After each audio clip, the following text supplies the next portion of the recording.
Council chambers on this beautiful but windy April 27th day. And as you can see, currently we have Councillor Meyer that is joining us in council chambers, and also Councillor Loy is in chambers as well. Participating via teleconference is Councillor Matties, which is the current Deputy Mayor. Councillor Matties, can you hear us?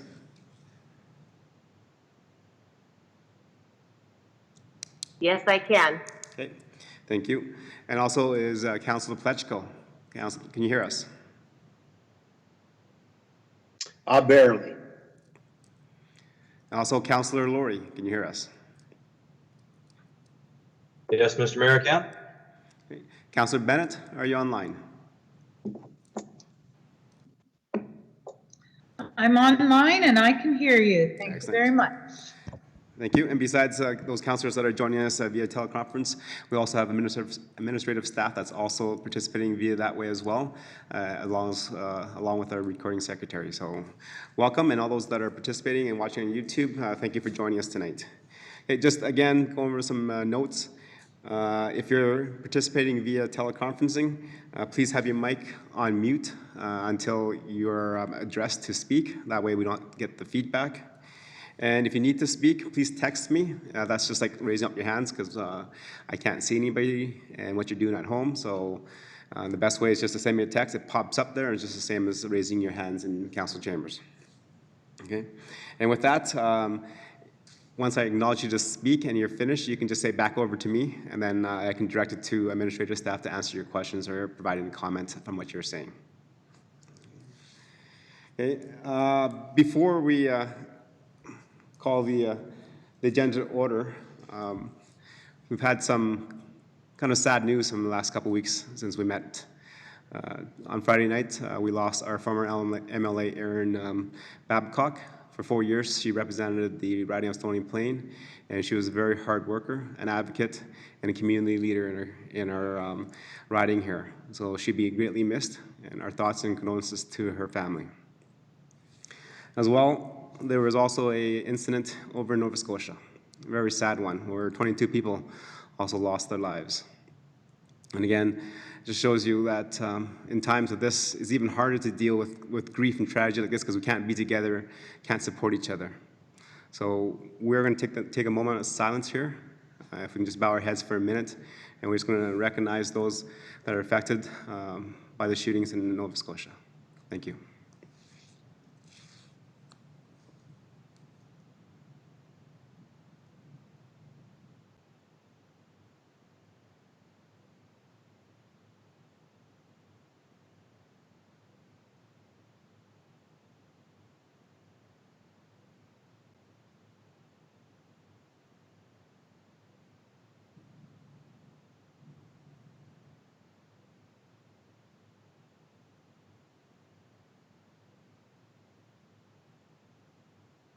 Thank you. If you're watching on YouTube, you notice that we're also flying the Nova Scotia flag here today, just in front of us. It's just to let them know that we are thinking about them. We are with them, even though we're so far away.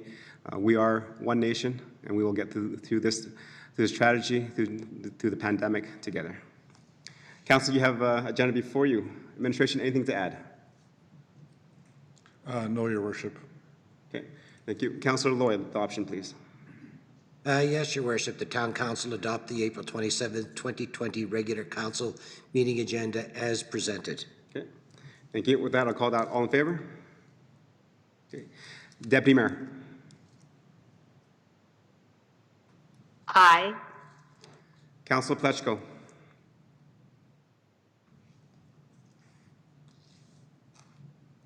In favor. Councillor Laurie. In favor. Councillor Bennett. In favor. Okay, thank you, and the motion has passed. Thank you. Okay, moving on to item number 3. There is no public input session, I don't think. Nobody's in chambers today. Town manager, has anybody submitted any written comments for a public input session? No, Your Worship. Okay. Thank you. With that, we'll be passing that, moving that on. Number 4 is presentations and delegations. And There is none on our agenda. Moving on to number 5 is statutory public hearings. There's none on that as well today, so we're passing that along. Number 6 is the RCM of April 14th. You can see that before you. Councillor Bennett for the motion, please. I move that town council approve the council meeting minutes as presented from April 14th. Thank you. Members of council, you've had a chance to review it. Any questions or errors that need to be corrected?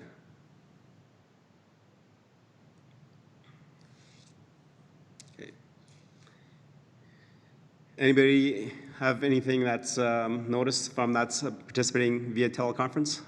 Deputy Mayor? No, I have not. Everything looks good to me. Councillor Bennett?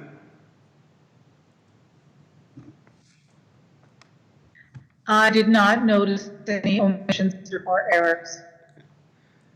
Councillor Laurie? Everything looked fine to me. Thank you. Councillor Plechko?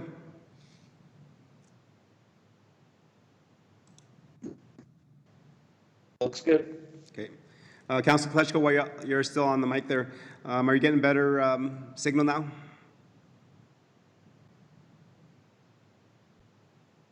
No, I'm hearing very little of what you're saying, so. Okay, it seems like you're cutting in and out. Is that what you're I getting? can barely, but you're broken up very badly. Okay. Yeah, I'm getting that from you too. Okay. I think you sound pretty good on this side. Okay. And we'll have administrative staff on the back end take a look at that and see if they can kind of make the connection a little bit better. Okay. So there's no concerns, so I'll call the question. All in favor? Okay. Councillor Plechko?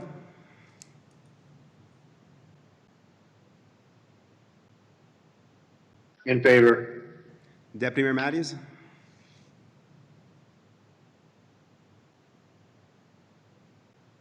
In favor.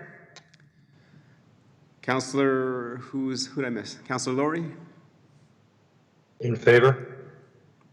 Is that all of them? Who? I can't even see her, Councillor Bennett. She's usually short and we look over her head anyway, so wow, this is... Her head anyway, so wow, this is... Councillor Bennett? Councilor Bennett? In favor. Thank you. And that has passed. Moving on, there are no council boards and committee minutes to review. Moving on to 8.1 is the operating expenditures borrowing bylaw. Go ahead, administration. Thank you, Your Worship. So this is a follow-up from the last meeting after Council has approved the deferral of the tax penalty payments to August 31st. We do require some short-term borrowing capacity to be able to meet our cash flow needs. And so the bylaw you see before you tonight is increasing our previous bylaw, which was $1 million to $10 million. There's anticipated interest of around $50,000 that will be incurred. And obviously we'll only be pulling cash that we need to meet our needs, but that's the estimated amount at this time. And I can answer any questions that anyone may have. We were able to negotiate a favorable rate of prime minus 0.75, so quite good. And yeah, I'll just answer any questions that council may have around this. Okay, thank you for that. So prime minus 0.75 is equal to? It's 1.7% currently. So 1.7%. Okay, thank you. And will that percentage go up and down with the when the prime rate goes up or down? That is correct. It's tied to prime. So as that moves, it will move as well. Okay. And we would likely, drop after we collect taxes in August. Don't anticipate needing the full 10 million and would even likely reduce this with the bank, but the bylaw would stay in place for 3 years currently. But obviously we wouldn't be drawing on any of that unless absolutely necessary. Okay, thank you very much. Deputy Mayor Matthews, can I ask you to make the motion, please?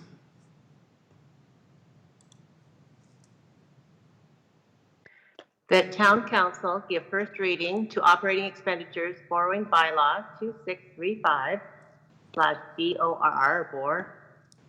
Sorry, I can't read it too well, but 20 at bylaw to authorize borrowing for operating expenditures within the town of Stony Plain. Okay, It could be a little bit bigger. That would be awesome. thank you. Okay, any questions and comments regarding that? Councillor Meyer? No, we'll see you in Councillor. Okay. Councillor Plechko?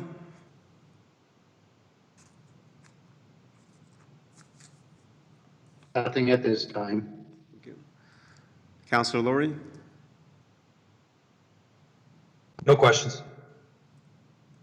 Councillor Bennett? Yes, sir. So my question is, the $50,000 that was referred to as interest, that is only if we reach the maximum of 10 million? Is that correct?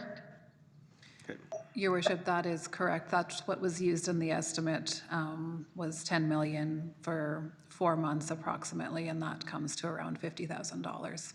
So hopefully less than that, but we'll see how our cash goes the next few months. Okay, Councillor Bennett, I'm going to ask you to mute when you Mr. finish speaking. I'm going to ask you to, when, Thank you. Okay, go ahead. Sorry, that was kind of feedback. So the question was 50,000 is for a full borrow of $10 million for 4 months.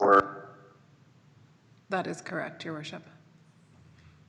Okay, Councillor Bennett, you can unmute now. Does that answer your question?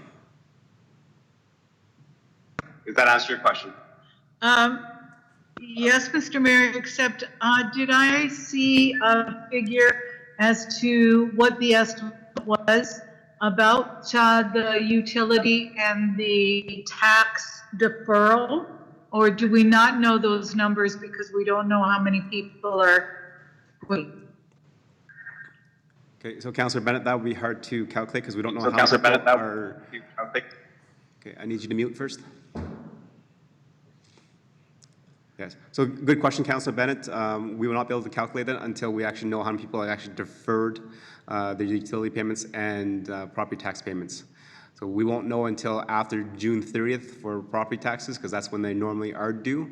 And the utilities are due at the end of this month, so we'll know how many people are not paying this month's utilities. Okay. Any other questions, Councillor Bennett?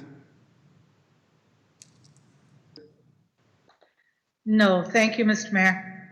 Okay. Deputy Mayor Matthews?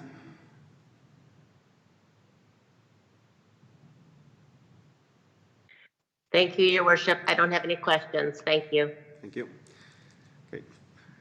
Thank you very much, Administration, for bringing this forward. And I understand that usually the town of Stony Plain only has $1 million line of credit, which we use to cash flow some of our operations stuff until we collect taxes and utility payments. With the motions that council has made to defer them and waive any penalty charges for the next 3 months, this is a prudent decision moving forward so that we can have availability to the access of the cash so that we can continue to pay for our needs and our suppliers and our utility fees, et cetera, so that we don't come to a halt as well. Councilor Laurie, anything else to say? Councilor Laurie? Councilor Meyer, go ahead. Yes, thank you, Your Worship. Through you to administration, just to sort of recap, this is to cover anticipated non-payment or the deferrals. So in June, when we have a better idea of how many people actually do need this, then we'll have an actual idea of what the cost is, how much we need to borrow. That's correct? Your worship, through to Councillor Meyer, that's correct. We feel it's prudent to have this in place before that happens. And then there's sort of two components. So one will be the property tax deferral. So we won't collect those penalties anymore. So that's lost revenue to the town. And then we need to pay interest on these funds that we'll borrow. But we'll be monitoring cash flow and just pull the cash flow that we require. So if we, received a lot of the tax payments and didn't require the full 10 million, we only needed 3 million, then we would only use the operating line of credit for 3 million. So the interest charges on that would be less at that time. It's just a bit unknown. So, you know, the 50,000's sort of the highest estimate we think that it would be. And just updating council on that's what it could be tonight. Hopefully it's less. Okay, so, sorry if I could continue. So in a couple months, I anticipate that we will see people who will not be able to make their tax bill. And I understand from prior experience, we go through, basically it takes 3 years before we pursue like what do you call it, a tax auction, right? So in that event, will this $10 million be what we use to cover the shortfall there for 3 years? Is that why the bylaw is for 3 years? Your worship, through to Councillor Meyer, you know, hopefully we wouldn't get into, I wouldn't expect that we would get into that position, that there was that many people not paying, that we would need to draw on the full 10 million for that long a period, but I guess it does give us that flexibility in the event that that would happen. In talking with the bank, because they have to do their own cash flow projections, we've sort of agreed to them that, you know, we'll monitor through the summer and update them, but likely to go down to 5 million that they would be authorized to from us at the end of August or September, once we sort of see who has paid the taxes and who has not. And so that's what I would be comfortable with, taking that back down again, but leaving the flexibility there and updating council sort of once we know more, because it's so uncertain at this point. Okay, and so, sorry, my next question, if I can keep going. Go ahead. So that's when you said the 4 months there, that's what you were talking? That's correct. Okay, perfect, thank you. Okay. Sounds good. Answers your questions, Councillor? Yes, thank you. Okay, with that, very good. I will be calling the question. All in favor? Okay. Deputy Mayor?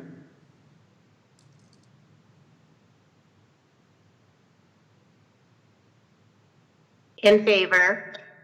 Okay. Councillor Laurie? In favor. Councillor Bennett? In favor? Councillor Plechko? In favor. Thank you. That motion for first reading is passed. Councillor Plechko, I can ask you to make the second reading, please? Yes, thank you, Your Worship. That council gives second reading to bylaw 2635/BORR/20. Okay, thank you. Administration, anything else to add besides what you presented? Nothing at this time, Your Worship. Okay. Members of council, anything? Okay. Councillor Laurie? In favor. Councillor Bennett? Are we voting? Or are you asking if we have any questions? You have any questions? No questions. Okay. Councillor Plechko? No questions. Deputy Mayor? No questions. Okay, thank you. And with that, I'll call the question. All in favor of second reading? Thank you. Deputy Mayor? In favor. Councillor Plechko? In favor. Councillor Bennett? In favor? Councillor Laurie?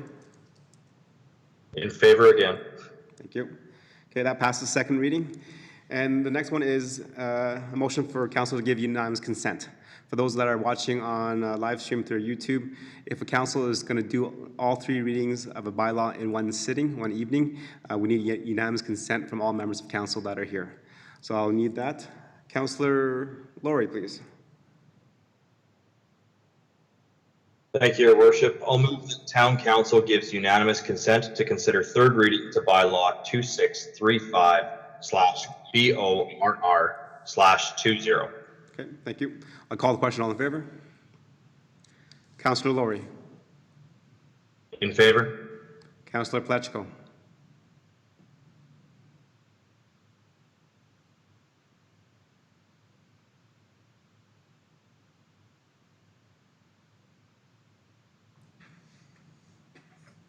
Councillor Pletchko.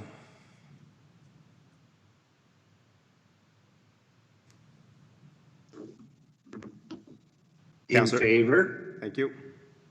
In favor? Councillor Bennett. In favor? Deputy Mayor.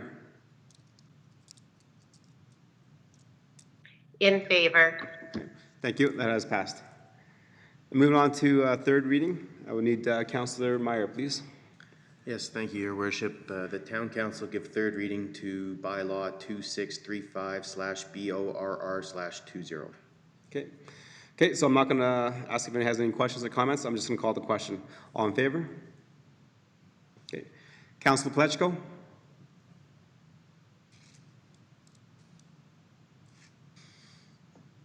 In favor? Deputy Mayor Matthews?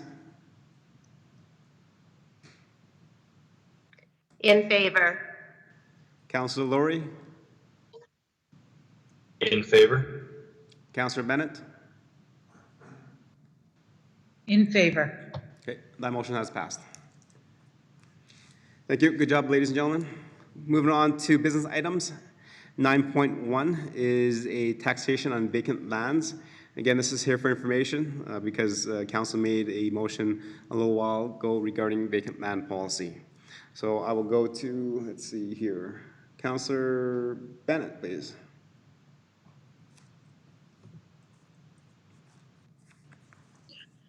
I move the town council accept the taxation on vacant lands policy update for information.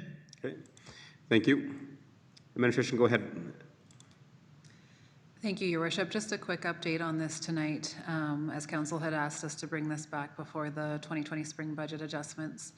You know, planning, finance, and economic development have all been working on this policy to bring back for Council to understand sort of options around future policy for this.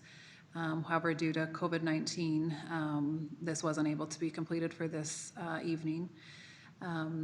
And I guess the other piece of information is that we wouldn't have been able to implement for a 2020 policy date because of the assessment requirements that we would assess vacant lands separately. And so our goal is to have this back in chambers before the end of the year so council can give us final direction on what they would like to see as a final policy. We would then assess the lands if passed under the vacant subclass for 2021 and implement at that time. So just an update tonight as to where we're at and that we'll bring back more information later on in this year. Okay, thank you very much. And just is it possible to turn up the general manager's mic? It's a little bit quieter than what everyone else is speaking, and then it might be harder to be picked up. So if we can have that a little bit.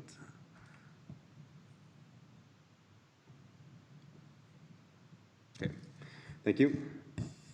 Thank you, Councillor Bennett, for the motion. Any questions and comments regarding what we just heard for information? I can see that the motion was to have some sort of a policy for us to look at before spring adjustment. That is not happening.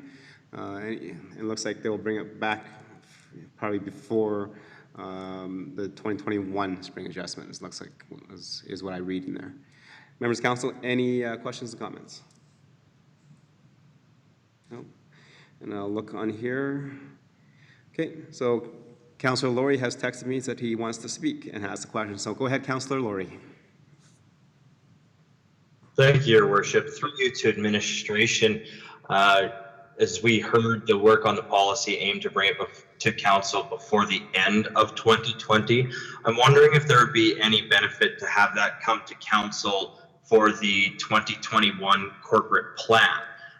Obviously, a change in taxation rate of different types of land would involve a potential difference in revenues. And I'm just wondering if that should be considered at the time of the corporate plan rather than by the end of the year. Okay, that's a good question, Councillor Laurie. Jen, go ahead. Your Worship, I agree, and we had this, we talked about this internally, and that would be the goal, is to align this with corporate plan and hopefully get it before corporate plan, so if the direction's giving to move forward with this, then that we could show that impact on the corporate plan as well. So we'll definitely work hard to try to integrate those two processes. Okay, thank you. So when it says before the end of 2020, then the idea is to have it before November, the first week of November, when council deals with the corporate plan. That is correct. Okay, thank you. Okay, Councilor Laurie, does that answer your question? It does. Thank you very much, Your Worship, and thank you, administration. Thank you. And I'm looking here, nobody else has messaged me that they want to ask a question, so I'm going to assume that you guys are not wanting to speak or comment. So instead of going through the roll again. So with that, I'll call the question. All in favor?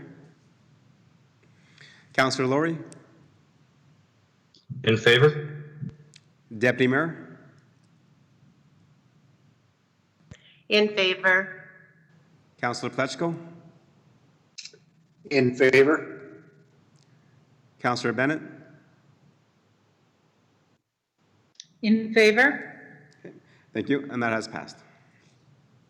Move on to 9.3 is a GNP meeting cancellation. Again, that is usually the first Monday of the month. Who is here? Deputy Mayor, go ahead with the motion, please.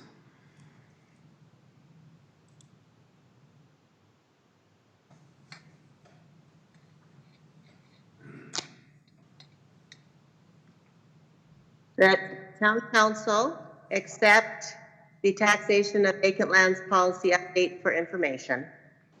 Okay. Thank you, Deputy Mayor. We just voted on that one, so I'll ask you for 9.2. Oh, good. I'm sorry. I was trying to figure out how to text you, and I'm sorry about that. Okay. Sorry, for the motion, sorry about that. Town council cancel the Monday, May 4th, 2020 governance and priorities meeting. Okay. Thank you very much for that motion. Go ahead, General Manager. Town Manager, who's speaking to this? Your Worship, just to clarify that, you know, I mean, if we are intending to council any council meeting, it's best done by resolution in advance, if at all possible. So the general understanding that we would look to waive this May 4th meeting, and we would be ready to continue in June with the governance and priorities meeting. So that's why it's here before you this evening, Your Worship. Okay. Thank you for that explanation. And to all council, you are aware that we set our council meetings and GMP meetings at the beginning of the year, usually during our October 20, whatever, the last Monday in October, our meetings there. That sets out our meeting schedules for the year. And you're probably aware that usually we don't have very meetings in July and August. We have one meeting in July and one meeting in August. However, with this pandemic and the COVID-19 situation that our staff are dealing with, we may have to have a meeting in between that time. So if that happens and we require one, a notice will be sent out to members of council of that meeting. Okay. So with that motion, any questions and comments regarding that? Councillor Meyer? Thank you, Your Worship. Through you to administration, I'm still not very clear on why is it that we just don't have any agenda items for that day, or you alluded that you would be ready for a June governance and priorities meeting. Am I to imply that COVID has sort of knocked so many things around? We just don't have. I'm just confused as why we're canceling this meeting. Yeah, usually, Councillor Meyer, so with the GMP that we started a little while ago is for presentations and just kind of briefings of town council. So with COVID-19, we're trying to do this isolation and less contact with everybody. So the presentations are not coming to council anymore. So then with that, we can kind of add what we had that were maybe part of GMPs that for updates for council can be now included into the regular council meetings or through the CEO briefings, et cetera, that we're going to be doing. Okay. So instead of having another formal meeting, we can just let them go and then go through there. Okay, and then just a follow-up is is there plans to sort of facilitate any groups giving presentations via the video? Is that sort of what I would be looking towards in June, or? Maybe not in June, but as it requires. For example, if the library board is here to present FCSS and such, when we get down to the budget items later on, as you see, we've had a couple presentations already. Some of those organizations don't have the capabilities yet, so we're going to make sure that that's all working well before we bring them on stream. Okay, thank you. Councilor Loy, any questions? No, sir. Okay. Anybody else have questions? Okay. Okay, Councilor Bennett, you have messaged in. You have a question. Go ahead, Councilor Bennett. Thank you, Mr. Mayor. On one of my boards, there is a presentation that we want to bring forward from the Meridian Housing Foundation. So the question I have is, would it be better to... Oh, there's some feedback. We cannot hear. We can't hear at all. Okay, can everybody have their mics off, please? Councilor Bennett, turn your mic on. Okay, go ahead There, again. is that better? Okay, go ahead again. Oh, okay, so Meridian Housing Foundation has a presentation to give from our board position report, and we were recommending that Nolan Kraus do that at a GNP meeting. Do you think that's still the best way to present this, or should we just have our CAOs look at the report? Okay. Good question, Councilor Bennett. I think if you work with administration, we can probably set something for the June GMP. I think he's looking at me. Go ahead.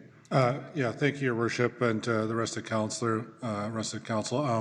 Yeah, I believe just late this afternoon, we were contacted by Mr. Kraus on behalf of the Meridian Foundation. Frankly, didn't get a chance to delve into the timing and so on and so forth, but would expect to get that into the council chambers in a timely manner. Again, I don't know the details of the presentation, but we do try to align the timing with our regional partners so that the presentations are all coming in a reasonable proximity to the other councils. So I don't think, even if it was, I wouldn't imagine that would have been ready for the May 4th GNP meeting anyways. But so we would be looking at the 11th, 25th, and then the June GNP would be the dates we would probably look at to see what works the best for that, both for us and for our regional partners. Okay. Thank you. Councilor Bennett, does that answer your question? Yes, Mr. Mayor, thank you. Okay. Thank you. Anybody else have any questions? Let me just check to see who texted in. Okay, I see no other hands up for questions. So I'll call a question. All in favor? Councilor Plechko? In favor? Deputy Mayor Matties? In favor. Councilor Bennett?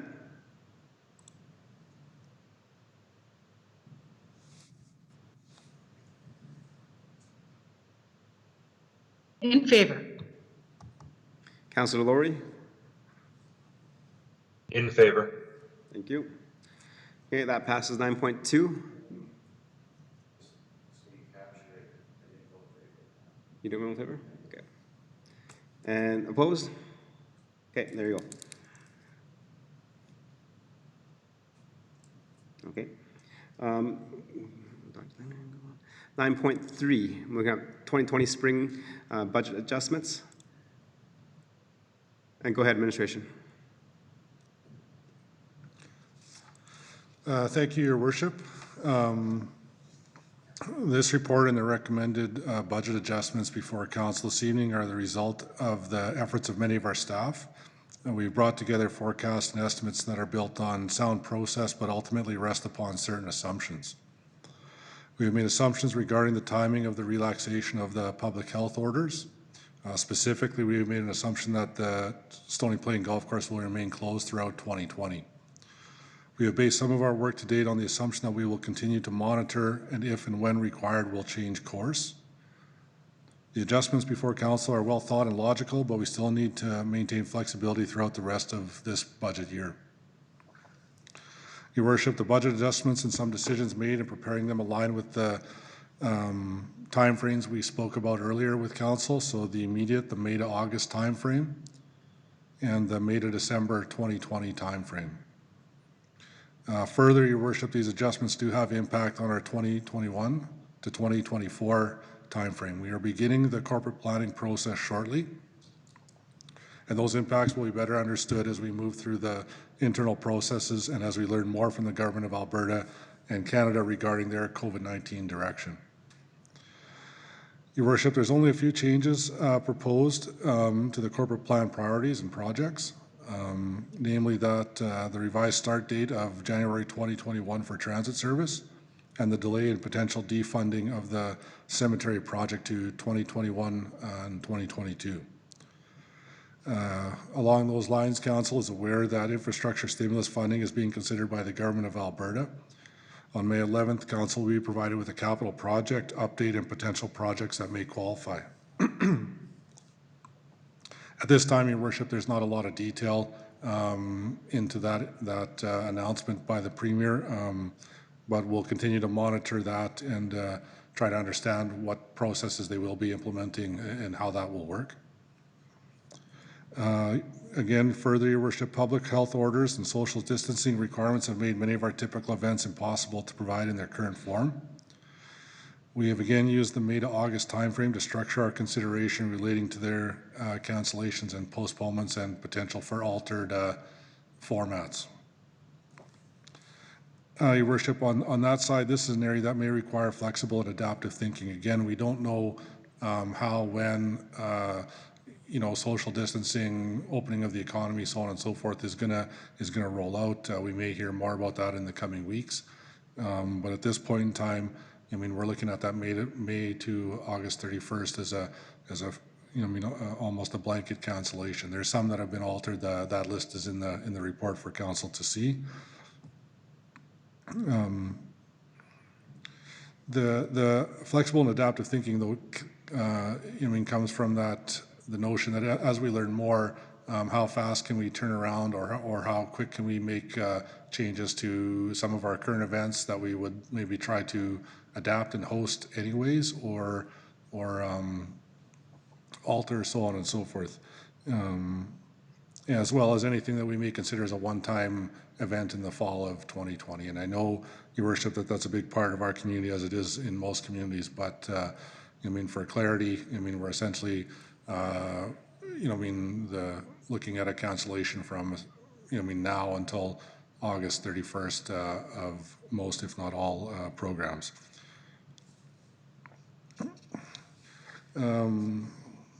The challenge remains that without certainty or clarity regarding timing of public health orders, it is difficult to plan and develop events that would physically bring people together.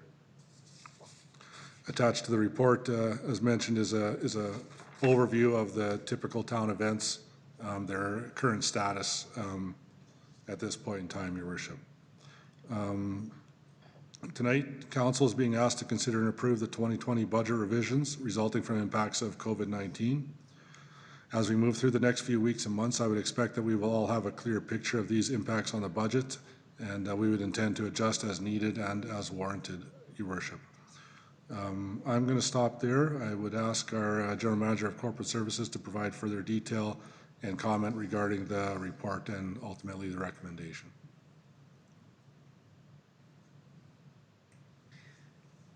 Thank you. I've just included the numbers on screen, but they all are coming from page 33 in the agenda package for those remotely if it's hard to follow along on those. So just walking you through the adjustments sort of one by one to make sure that you're understanding what we have proposed for tonight. And I think these were the principles that have been, within our lead sheets the last couple of weeks around the financial impact that the town manager also just touched on, but just in here to reiterate the importance of looking at all of those and trying to balance them as we come through a difficult budget for 2020. So as you remember, and we touched on it at the last meeting, the approved 2020 corporate plan was a 4.26% tax increase, with the majority of that funding the RCMP building debenture, as well as establishing the transit were the two large projects that was going to fund. And we'll just walk through sort of section by section, again from page 33 in the package, the adjustments proposed tonight. So the first section is really the, more typical spring budget adjustments that we talk to council at this time with usually in a usual year. And so the first one being on the list is assessment. So unfortunately, we did see assessment decline throughout the town. And that was mainly the residential side of the assessment. There was some growth in the non-residential side, but the residential more than offset that. So as you all know, but for any online watching, the taxation dollars collected is the mill rate times by the assessment, giving us our tax dollars for the year. So as that assessment number comes down, the tax rate has to go up. And that comes to $142,000 or a 0.84% increase. We've also talked a few different times with council, and you've heard the provincial announcements yourself over the last 2 years in 19 and 20 that they've decreased their grants in lieu of taxes by 25% each of the following 2 years, which impacts the town $47,000 or a 0.28% increase. So we had hoped that the growth within the assessment would offset that, but it hasn't, so would impact the tax rate as well. There is some good news within this, and that's the Trans Mountain grant. So for the councillors that have been around for a while, there was an MOU signed in the past with Trans Mountain for trails along Veterans Boulevard for $225,000, and they've continued on with that work. And we understand that they're working in Edmonton currently and plan to get out to Stony Plain later this year. So once the work begins in Stony Plain, they have signed a grant agreement, so they've advanced it further with us. And so we're comfortable saying that we'll receive this grant of $225,000 within 2020. On the franchise fee side, so we receive a reminder franchise fees from ATCO and Fortis. And we've been unfavorable against budget the last 2 years on this, so we're taking a hard look at those projections. And we actually did receive updated projections from ATCO that they're projecting their delivery tariff revenue to decline, which then makes our franchise revenue decline as well. And so we're projecting that at this time to be around $400,000. And then finally, the RCMP, we had talked about this earlier in the year as we finalized 2019 results. They're in continued union negotiations, and so we had adjusted for 2019, but just wanted to make sure that that had flowed through to the 2020 budget as well. So then looking at COVID and the impact that that has had on the 2020 budget, and we talked about some of these the last meeting as well, so I'll go through them pretty quickly. But the facility and program revenue shortfall, and this is in that time frame up until August 31st, we're estimating that to be $280,000. So that would be things like the sports fields and the Heritage Park summer programs. Those are not going to be operating, and so we won't be collecting any dollars there. And so we looked what we collected last year, and that's what this estimate was based on. Additionally, permit revenue and the growth within the town has been slow with COVID as well. So we're estimating that to be a shortfall of revenue of $40,000. And then the tax penalty waiver that council has granted until August 31st to all those residents who need it is lost revenue of $60,000 along with the operating line of credit, which you just approved. Could be interest up to $50,000 for those dollars used in, again, that May to August timeframe. And then the number we didn't talk about last meeting was the golf course. So they've been looking hard at their budgets and understanding the impact from the public health closures. And at this time, they've been told that they're closed. And so the assumption that we've made is they're closed for the season within these numbers. And that would impact our budget by $970,000 or 5.71%. We're hoping that that could potentially change into the future as we hear other provinces doing other things. But really at this time, following those public orders, planning conservatively so that, we don't have to go back and revisit this in a couple of months' time. And that is the projection at this time for golf course.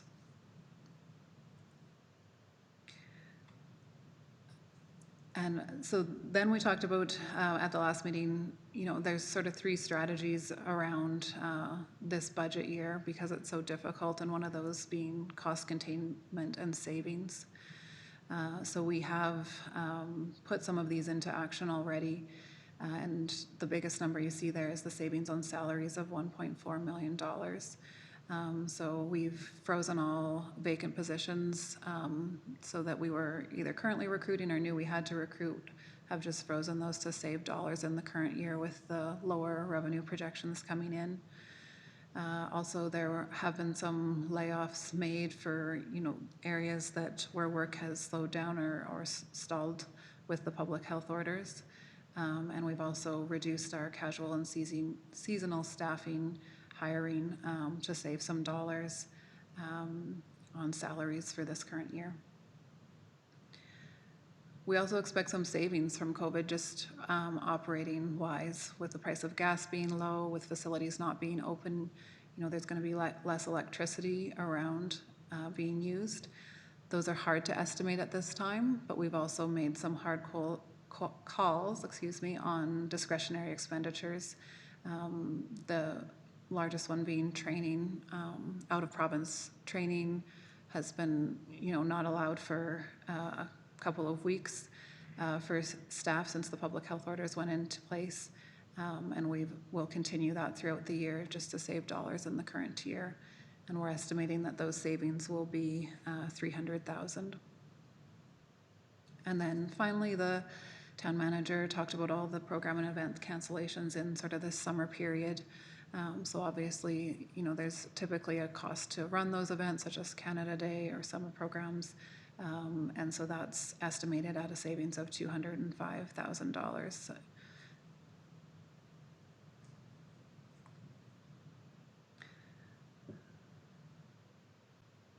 The deferral of projects and funding, again, the town manager has spoke a little bit to these, that we're recommending the transit be deferred into 2021, and that would be at a savings of $130,000. We are still recommending, or it's still included in the budget, to make the payment to Spruce Grove for the commuter component, but the local component would be deferred. And then the RCMP debenture payment. So we did borrow $10.8 million back in 2017. That debenture has been being funded by the Policing and Public Safety Reserve and was to come into the tax base in 2020. We are finalizing our project numbers with the GM of CAPS on the RCMP building, and we'll bring a report to council in the next few months as to where that project ended up. But it's actually a good news story in that it's come in under budget. And so we borrowed more than we actually required, and we're asking for council's approval tonight to take $542,000 of that over borrow and fund the actual debenture payment in the current year. And you'll see that within the motion tonight.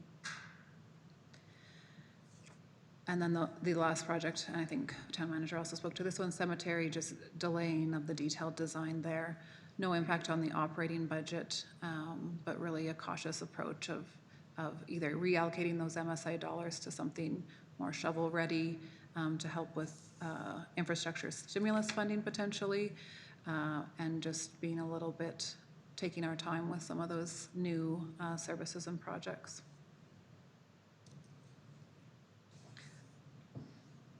And then the last is really into the future and repeating a little bit the town manager of looking into what does this mean to the future. That work is ongoing. And, you know, we're really just getting into that now that we're understanding the impact of 2020. So, you know, more to come to council on this. The only thing I wanted to highlight was, you know, with the shifting, taking the tax rate to 0, the residents and businesses, you know, really need that. But it'll make next year, as with all municipalities and everyone, you know, next year is going to be hard too, as we find we'll have to find ways to fund that into the future. So this is the motion that we're asking council for tonight. You can see we've adjusted revenue in our projections down by 3.4 million and found savings and expenses of 2.9 million. And then the 542,000 is the debenture repayment on the RCMP debt, which we're asking for funding through the overborrow on the RCMP building. So just to wrap up, our next steps, if passed tonight, we would bring back the taxation bylaw with these figures reflected on the May 11th meeting, and then still proceed with sending out the tax bills the end of May for those that are able to pay by the end of June. For those not able, they do have that deferral until August 31st.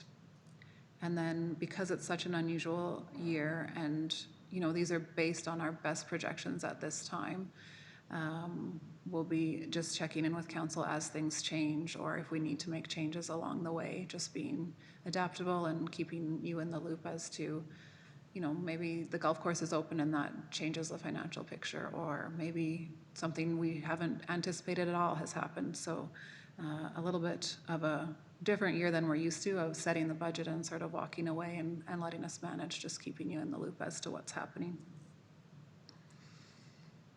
And I would just open it up to any questions that council may have. Okay.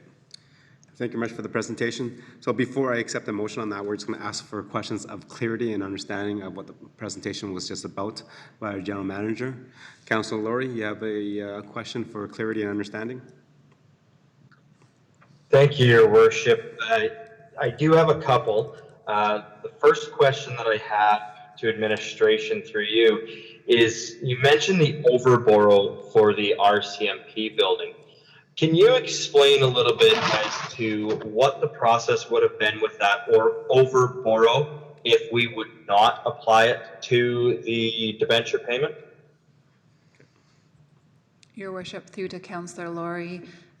So because the borrow was done for the building, those funds would need to be allocated to something related to that project. So we could put it into reserve and hold for future, but it would need to be something related to that project. Councilor Laurie?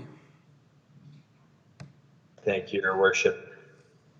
And continuing on with that, though, by using the overborrow for that, that then means, I believe that was 75% of the debenture payment. So that then means next year we would have to bring in the full 100% of that debenture payment? Your Worship, through to Councillor Laurie, that's correct. However, the project we're anticipating is close to 1.5 million under budget.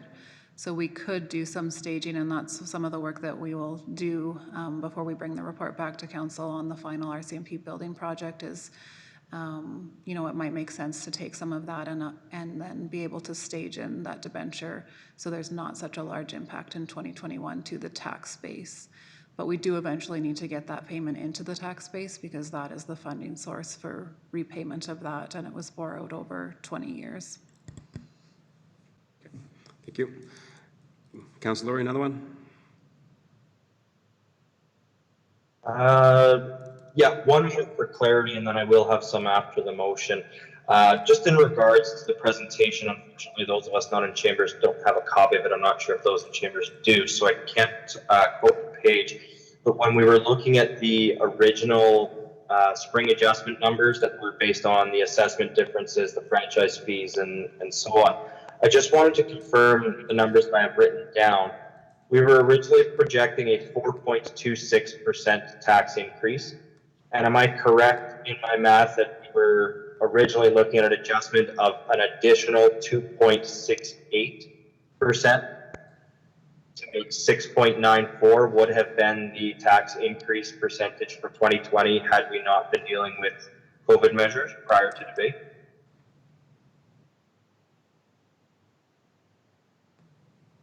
Your worship, through to Councillor Laurie, that is correct.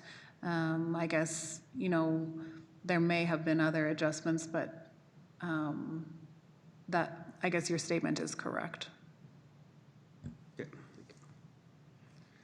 Thank you. Thank you. Councillor Loy, you had your hand up?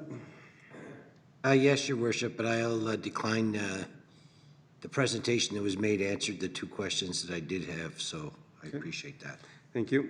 Next on the thing was Councillor Bennett. Thank you, Mr. Mayor. I have a few questions for clarity. Number one, going back to the RCMP debenture, is there no way we could use some of the money from the public safety reserve to make up the shortfall so that we don't have to use any of the debenture to pay the debenture, I mean? Your worship, through to Councillor Bennett, it would be an option, but there's not enough within the public and policing safety reserve at the current moment to fund that amount. Thank you. Another question, does the Trans Mountain grant have to be used for trails? Your worship, through to Councillor Bennett, and maybe our town manager wants to comment, but it's not just very specific, the grant, and I think we've already spent the dollars on the trails. So I think we've met the obligations from the grant agreement, but there may be more history on that one that I'm unaware of. Yeah, your worship, I can make a few comments on that one. So this is going back to the beginning of the Veterans Boulevard project, as well as the beginning of the Trans Mountain pipeline extension. So back at that time, and I believe it could have been 2016, I'm not even sure, it was quite a while ago. The town entered a MOU, or Memorandum of Understanding, with Trans Mountain. The amount is, as the GM indicated. The intent was that that money would be used to fund trail and or sidewalk enhancements in the area of Veterans Boulevard and 16A, because that's basically where that pipeline crosses through Stony Plain. It's right in that general area. We always knew that agreement was in place. But there was clauses in it that said, you know, I mean, it would not be due and payable until such time as they commenced and completed work in our area. Council knows the history of that pipeline. It's taken quite some time to get to where it is today. So we went ahead and funded the project from other means and finished the project, so on and so forth, knowing that at some point this amount would come in as a revenue. It's not necessarily directly allocated to anything.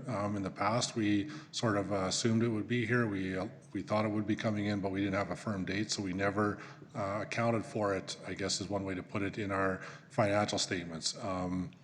But as the general manager indicated, we're confident it's coming in this year. The work has started, the project is commencing, so on and so forth.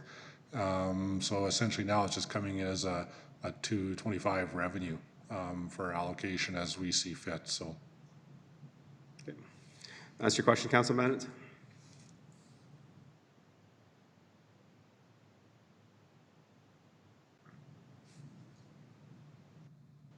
Sorry, my computer froze for a minute. That does, but I have one more question, Mr. Mayor, if I may. Okay. Seeing that the new library was scheduled to open in 2021, we have, the library board has discussed a 1.8 million shortfall. Is there any scenario that our administration sees that the town could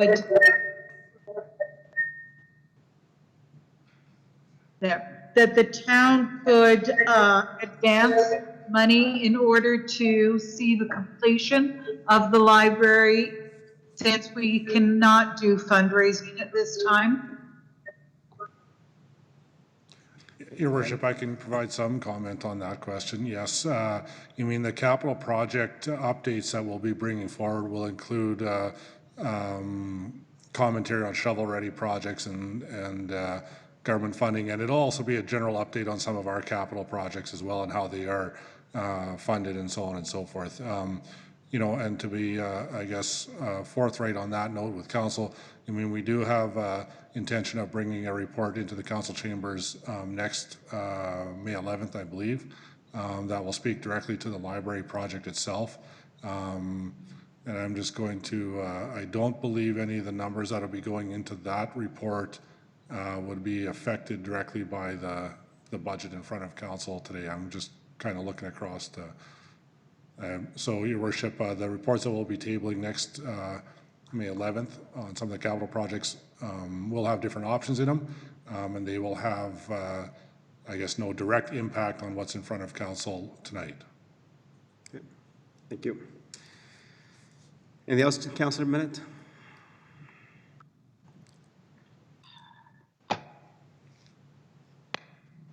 Thank you, Mr. Mayor. Just, and thank you for that answer, administration.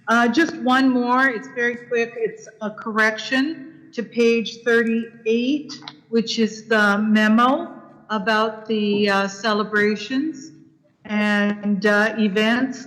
And that is that Jane's Walk is going to take place virtually on May 3rd, which is this coming Sunday. So just to make that note that we are going to go ahead with that. It's going to be a virtual tour. Okay, thank you for that, Councillor Bennett. Okay, moving on. Deputy Mayor, you had a question for clarity? Yes, thank you, Your Worship. And to Councillor Bennett, I'm very glad to hear that we're doing that virtually. Look forward to it.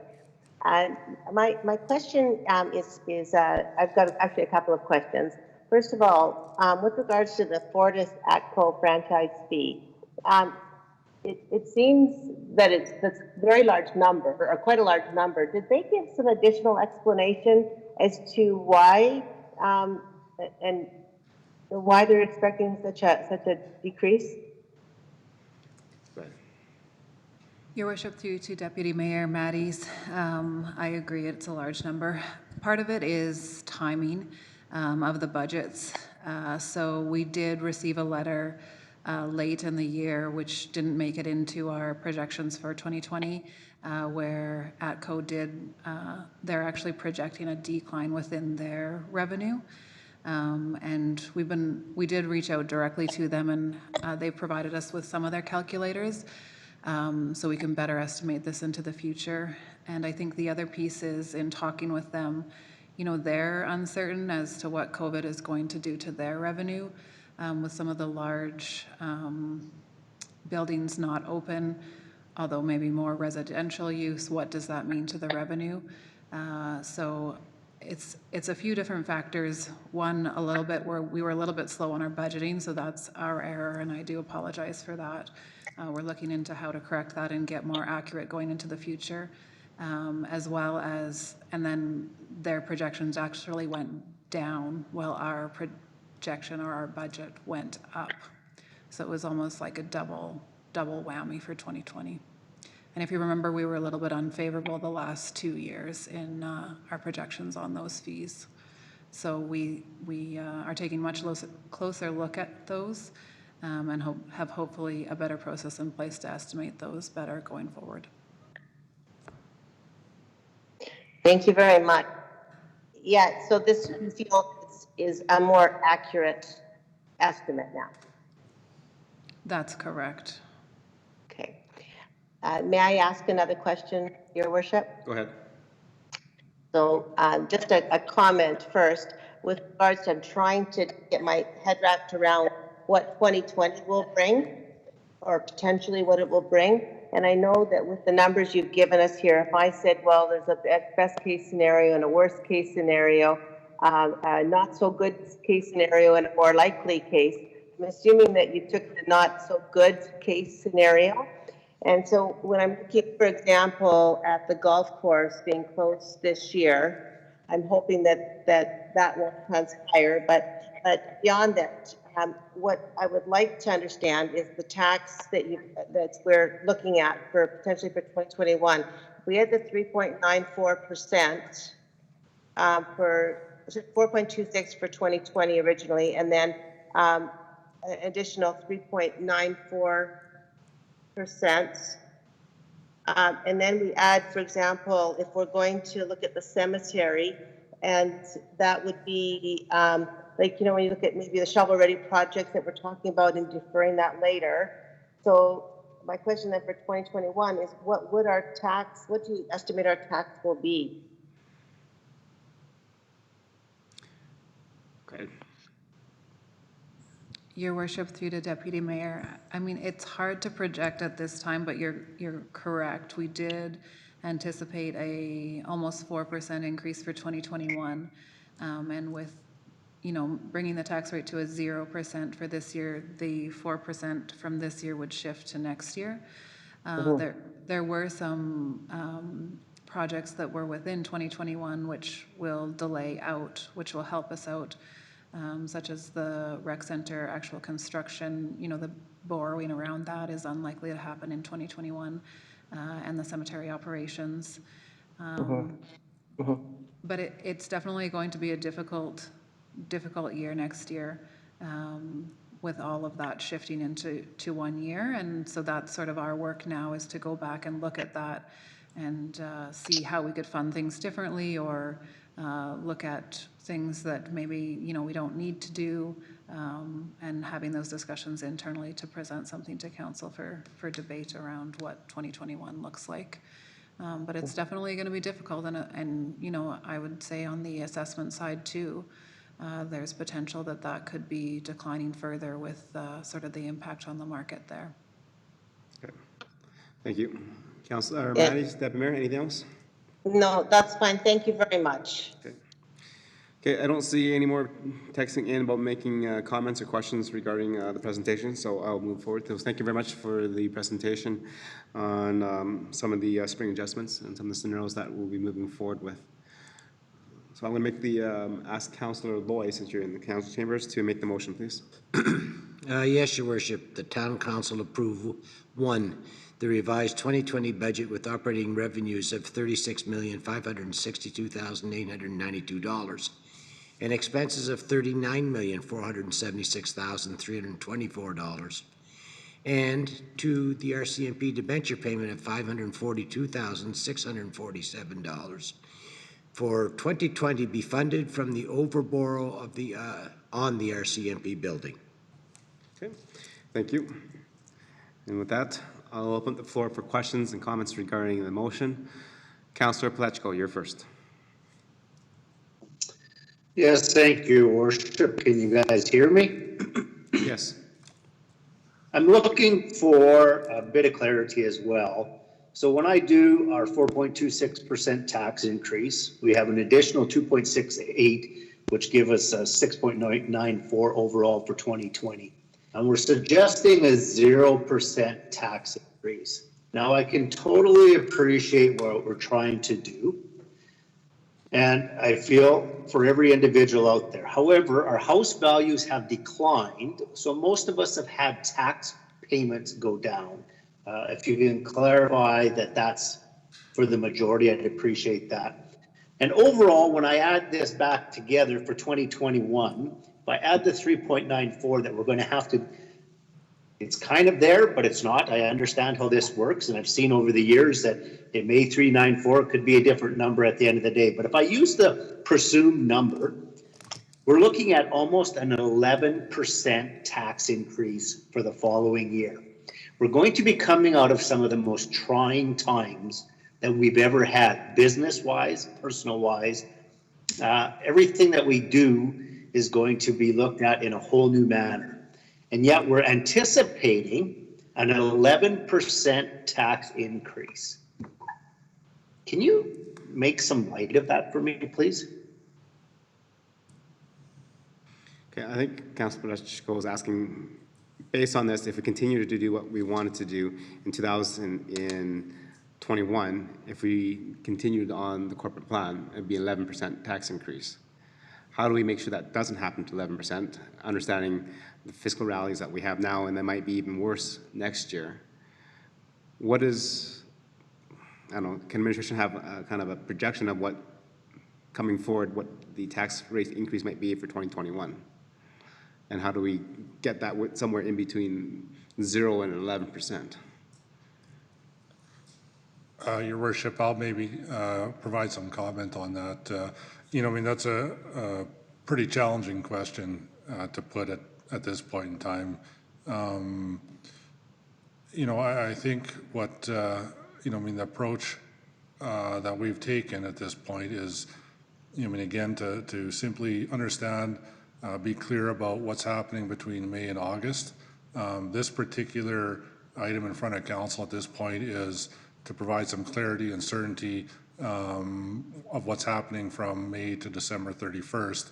And if I can, maybe take a bit of leeway here, Your Worship, I think Councillor Pletchko is really asking about, the amount of uncertainty from 2021 to 2024. I think, maybe part of the question, but that is exactly the challenge that, not just this municipality, but everyone will have. It's the same, there's a lot of places in the metro region, I believe throughout Alberta, that are pushing those tax rates down to low numbers, whether they're 0, whether they're 1, or what have you. But, that decision comes back. It comes back in 2021, it comes back in 2022, it comes back in 2023, frankly.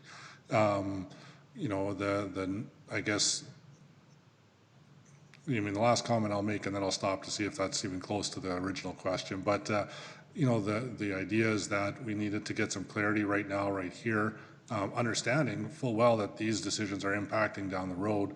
But as we move along, we would seek to mitigate those decisions in one way, shape, or form as we can and as council can. Okay. I'll stop there, Your Worship. Thank you. Councillor Pletchko, any other questions? No, not at this point in time. I'll listen to what other councillors have. I don't think that question was quite answered. And just for clarity, I want to be clear that we're about to embark on, you're right, we don't know what's going to bring 2021, but we're about to make a very challenging thing even more challenging. And when I talk to my counterparts at different municipalities, they're not necessarily going to a 0% tax increase. They're helping to mitigate a little bit of what is today. Based on most places, their taxes have gone down. Even though your tax rate has gone up, your monthly portion or your yearly portion has gone down. So quite frankly, people are used to paying X amount of dollars. And I guess what I'm trying to get at is if there's a way to have that a 2% instead of a 0% or a 1.75 that's a 0%, so that in 2021 we're not looking at an 11% tax increase, because we're going to have to find in 2021, I truly believe with what's going on, that we're going to need to find better ways to keep the taxes down again, because people will just be coming out of it, and those that have been able to get through the times are going to have struggled to get there. Okay. Yes, thank you for those comments, Councillor Pletchko. Councillor Laurie, please. Thank you, Your Worship. And actually, my first question is following up on Councillor Pletchko's comments there. The general manager mentioned, as Councillor Pletchko alluded to, an assessment reduction, that we saw a reduced assessed value within the town. And as Councillor Pletchko already put it, if we went to a 0% tax increase, coupled on top of reduced assessment, actually our residents would see a decline in the dollars paid for taxation in 2020 versus 2019. I'm just wondering, does the general manager have any figures as to what percentage of the average tax bill that would be that we would actually see reduced? Go ahead.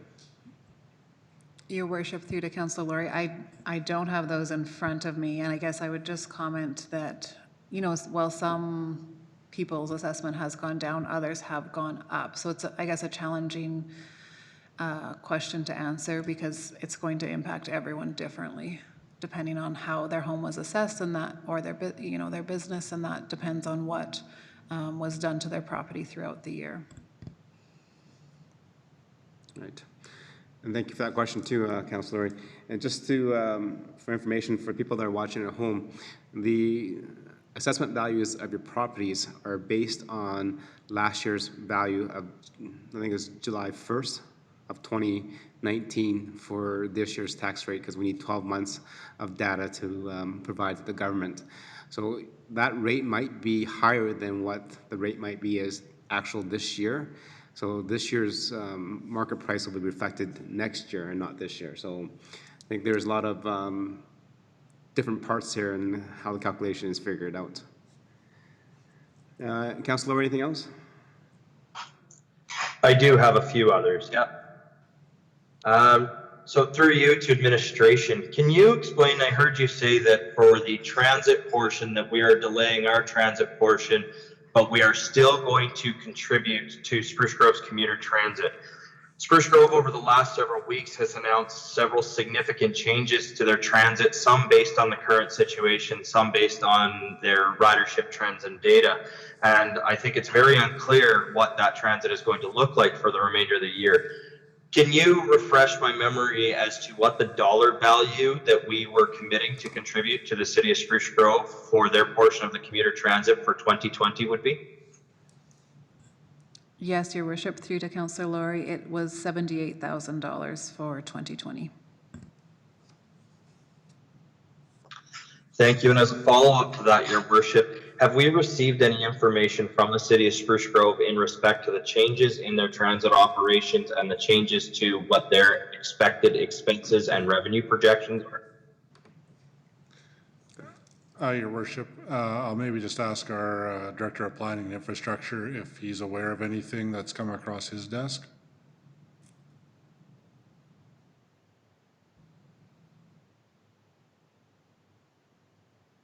Your worship, through you to Councillor Laurie, we have had discussions with the City of Spruce Grove regarding the transit contribution for the commuter service. And at this time, the number that we've been budgeting is seen to be realistic. There's been some reductions on their side. They're still working through the numbers, but at this point, we're still believing that number to be accurate. Okay, go ahead, Councillor Laurie. Thank you, your worship. And just one more follow-up to the general manager on that. Do we anticipate then, if Spruce Grove continues to see efficiencies and cost reductions or increases in revenue, that the portion that we are providing will be less than 78,000 proposed? Your worship, through you to Councillor Laurie, yes, the calculation is based on the costs as they come through in the revenue, et cetera. So if there are any savings or any increased revenues, they do translate through to the town in changing the contribution calculation. Okay, Councillor Laurie, anything else? Excellent, thank you. I have one more question and then I will let my colleagues go ahead, but I will have more after that if they're not asked. You see in the presentation, through you to administration, we see in the presentation that the cemetery has been delayed, which was, I believe, $2 million. We're slated for that. But we did not hear anything in respect to the recreation center, which had $1 million allocated through the 2020 corporate plan for detailed designs. I've just seen in the presentation we were provided today that we're looking at a potential net loss for the golf course of approximately $970,000. I'm wondering, through you to administration, why was the $1 million that was approved for 2020 for the recreation center not put on the shelf, the same as the $2 million for the cemetery? Your worship, I can provide some commentary there. So Yeah, the cemetery was just understood, it's at a specific point in time where it has maybe a little bit further along, easily put to the side, but easily picked back up again, if you want to call it that. You know, that was part of the consideration there. As for the rec center itself, I mean, there's still, you know, we believe we can advance that far enough along this particular year to, you know, I mean, spend a reasonable amount of the money allocated to it. There'll be likely some carryover into 2021 with that funding, but the general idea was that the project could advance far enough along to have the money spent, so to speak. I'll stop there, Your Worship. Okay, any other questions, Councillor Laurie? I'd just like to follow up on that, Your Worship.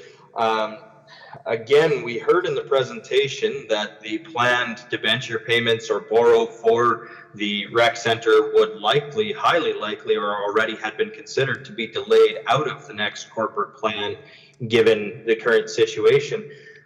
Again, I'm just wondering, is this something that, given what we're faced with financially, that continues to make sense that we move forward on this, or is this a project that should be paused? You know, I'm not 100% confident that we should continue forward spending $1 million on a design for a rec center when we're facing a budget that is projecting a deficit before other of almost $3 million, and we're facing some very uncertain times. I think that's something that would be very easily delayed by a year, but I'll listen to my colleagues' opinions on that. Okay, checking in. Let's see, nobody else has a message that they wanted to speak. Anybody else in chambers like to comment? Okay. Okay, seeing none, so I'll provide some of my comments. I think administration's worked hard at trying to get to a budget that may be agreeable for council, that kind of acknowledges what is happening right now. So I've been doing a little bit of research based on what the mid-sized city mayors are, 22 municipalities within Alberta, representing a little over 1.2 million, and also members of the EMRB. The average tax increase is 1.88%. So most municipalities have decreased what they have initially projected. A couple have gone down to zero. Some have stayed the same where they were.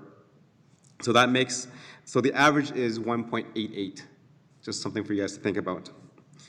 I have a question regarding the reduction in staff for summer students. I believe the province and the federal government announced a program to pay 100% of the wages of the summer students. Are we eligible for any of that funding?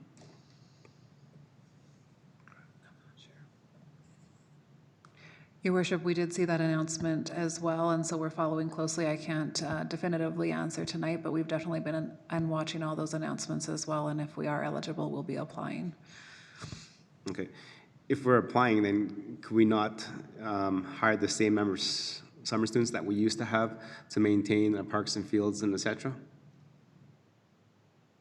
Your Worship, yeah, you know, I mean, we would monitor that for sure. You know, I go a little bit further. I don't think we're eligible for most federal programs unless it's specific for you know, I mean, we get a couple every year, but some of the big announcements about student funding and so on and so forth, we're typically not going to be involved with those. But when it comes to seasonal staffing, yeah, I mean, there are certainly some reductions in the amount of seasonal staff we were looking to bring on board.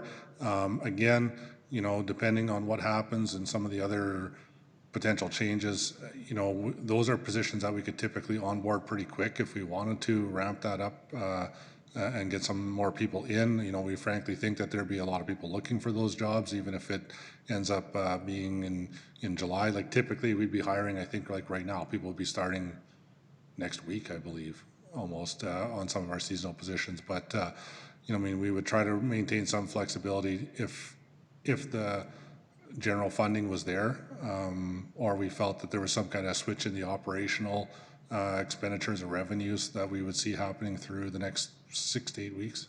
Okay. Thank you. Deputy Mayor, you have a question.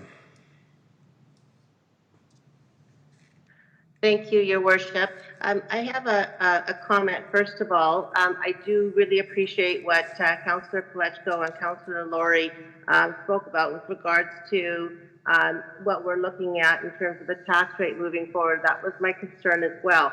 And what I would like to ask administration is, when we start looking at some of these projects that we had in place, I mean, those are for pretty optimal times. And what I was listening to Lynette Tremblay, and she basically had talked about that the social distancing is going to be a reality for a year, possibly even 18 months. And so when we start looking at transit, is it possible, for example, to push back our transit to, for example, the commuter to Spruce Grove, say to 2022, and link that with the Regional Transit Service Commission?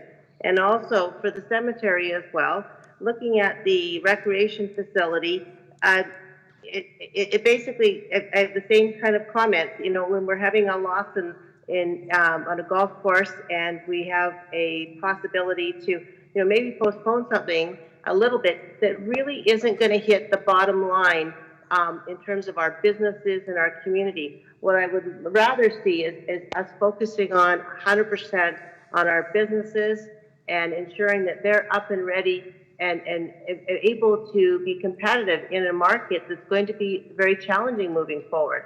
So, for example, 5G, and for example, training people on commerce and making sure that we're up and running in those areas.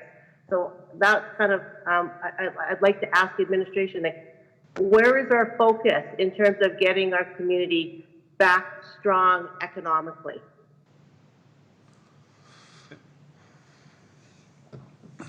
Your Worship, maybe provide a few comments along those lines. I think, overall, I know we have an economic task force that's looking at some of that.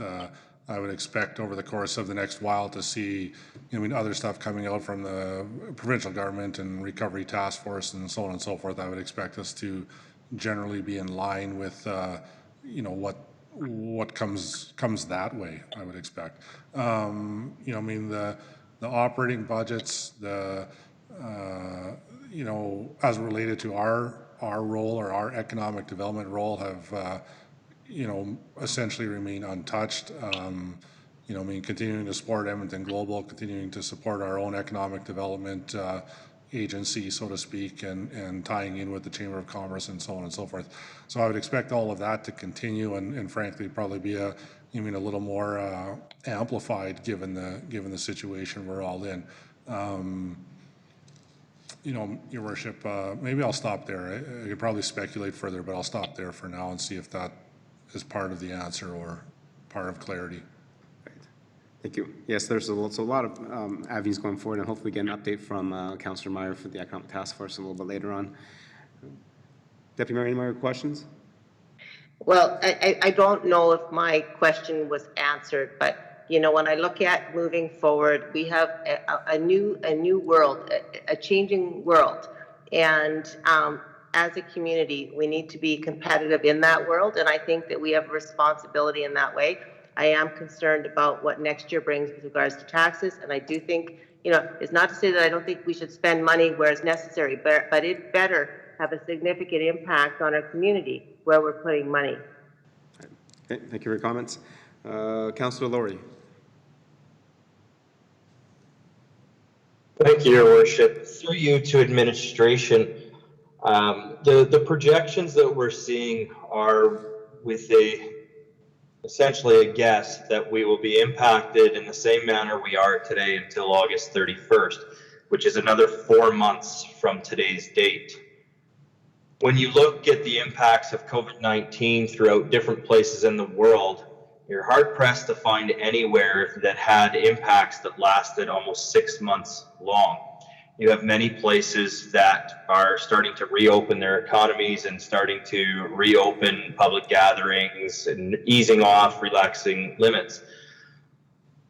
With the understanding that there is potential that prior to August 31st, we will see some relaxation on these, does administration feel that the revenue impacts that we would see would outweigh or at least equal the costs or the expenses that we would then incur if we had to, bring back some staff or needed to increase spending, open facilities, those type of things? So essentially, if say on July 1st, these restrictions were gone, would our revenues and expenses balance out, or do we feel that we would be in either a positive or a negative situation? Your worship, I'll maybe provide a bit of comment there, and then perhaps the general manager of corporate services could provide a little further detailed comment if possible. I would just speak to the broader question. It would be our intention, that we would align our reopenings and programs and so on and so forth as best we could with any relaxations. So I don't know if I'd speak specifically to that, but if we're to find out next week or 2 weeks from now that, whatever happens on July 1st is going to happen on July 1st, we would shift gears to try to align with that. Whether that means some events or some programs or, openings or golf course or so on and so forth. Yeah, we would, I wouldn't consider the August 31st as a absolute no questions asked deadline. But having said that, some stuff takes planning time. You can't just flip a switch and start something tomorrow, so to speak. If you've delayed the planning, there's a bit of a turnaround time that you need to have there. So I'll leave it at that. And maybe the GM wants to add further on, the revenue expenditure question. Yes, Your Worship and all of Council, I would just add that I think if we were to open things sooner, I would see it as positive. The biggest numbers you see are definitely the golf course, so that would just be positive because you'd actually be able to collect some revenue there, whereas the expenditures are what the expenditures are. They would plan, I think, to run still fairly lean. And then on the expense side, they're really more under our control. So those savings on the salaries and the discretionary expenditures, we control a lot more of that. So if things were allowed to happen, that's we could bring those back and incur those costs, but wouldn't do that unless we knew that we could cover those costs. So I think it would be favorable for the town if that were to happen. Thank you. Anything else, Councillor Laurie, before I move on? Yeah, Your Worship, actually, just a little bit following that, and I think the General Manager somewhat answered it, but I'd just like to confirm. So when I looked at the list of events that are listed as canceled, and as I looked at the facilities that are listed as closed, two things stood out to me as just examples of what I'd like to ask. The first being the outdoor movie, and the second being the outdoor pool. We know that if and or when restrictions are lifted, people will want to live, people will want to be out in the community, people want to participate in recreation, etc.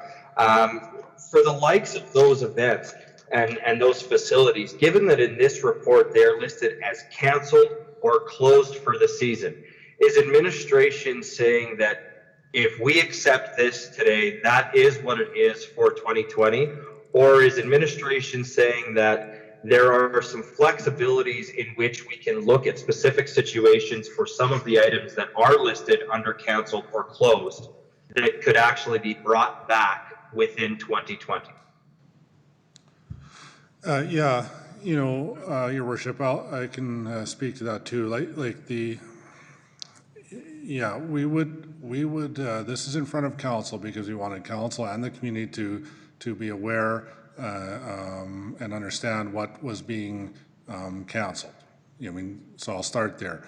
The follow up to that though is that as the clarifications come or social distancing gets relaxed or mass gatherings and all that stuff starts to change or alter, we would you know, again, look at these things and see, okay, can we make something work this way? Is this able to be done in this format, so on and so forth?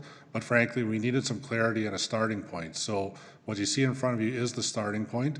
I would expect to continue to revisit that as we learn more.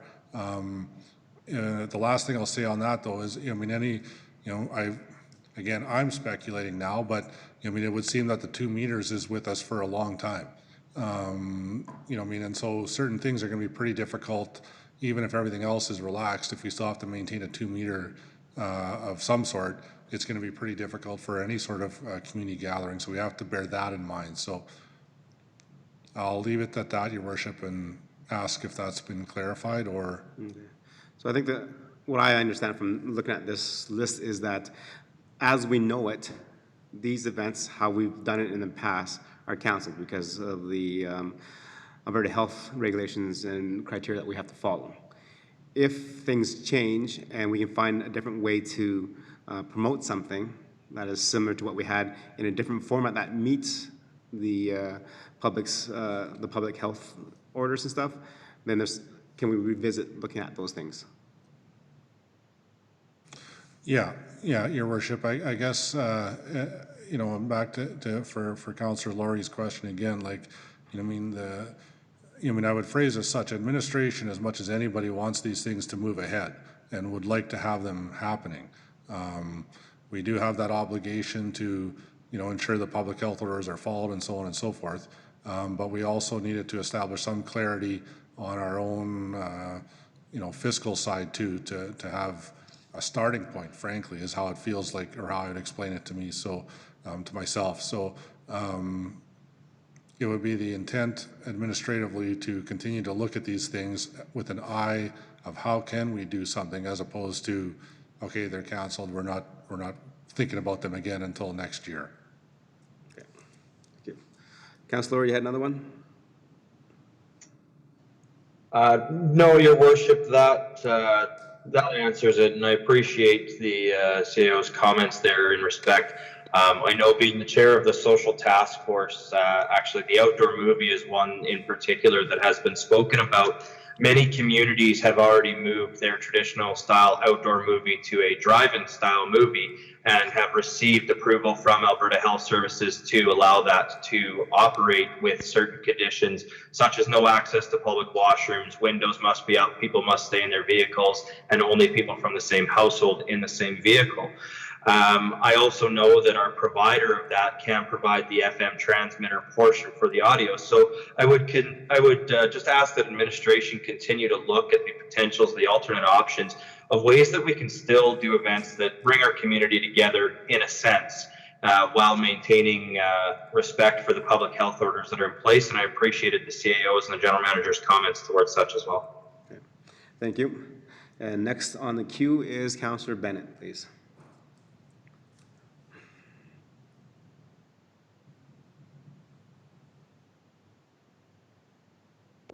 All right, Mr. Mayor, I tried to adjust my volume. Is that better? That is actually perfect. Oh, I just heard feedback. Let's turn it down a little bit.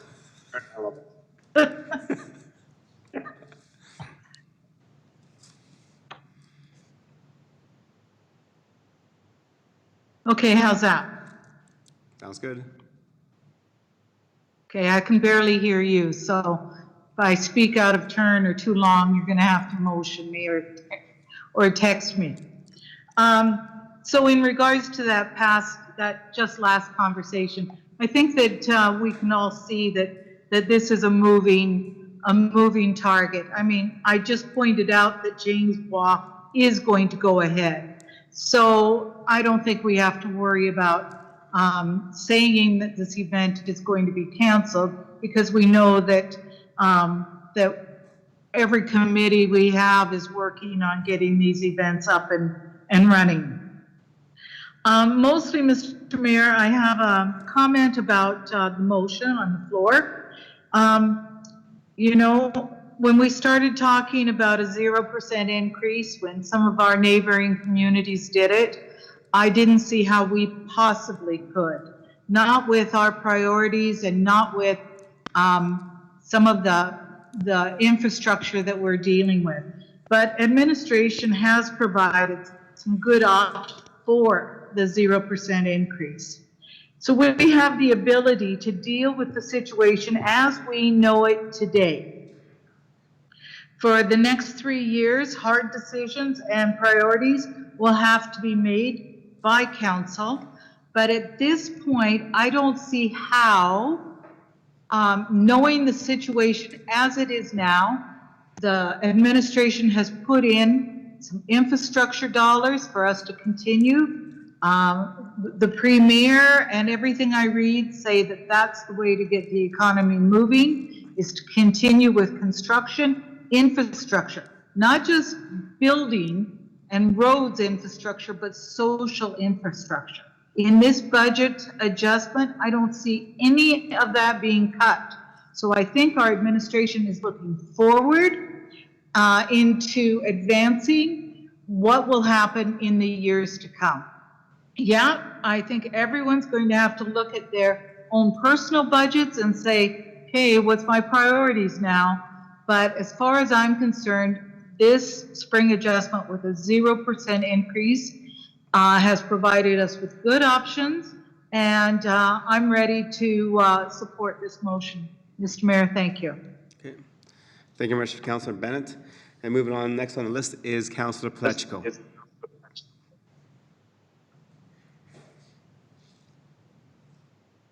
Yes, thank you, Your Worship. Can you hear me? Yes.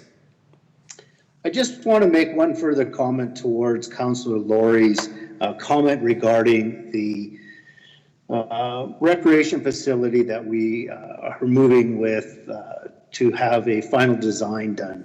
I'm just wondering if in today's times, even though they're tough, that we should be really looking at what all our neighbors are doing as well. They're all cutting back, so when it comes time to needing additional funding and help from our neighbors, we're going to be tasked with some very big decisions.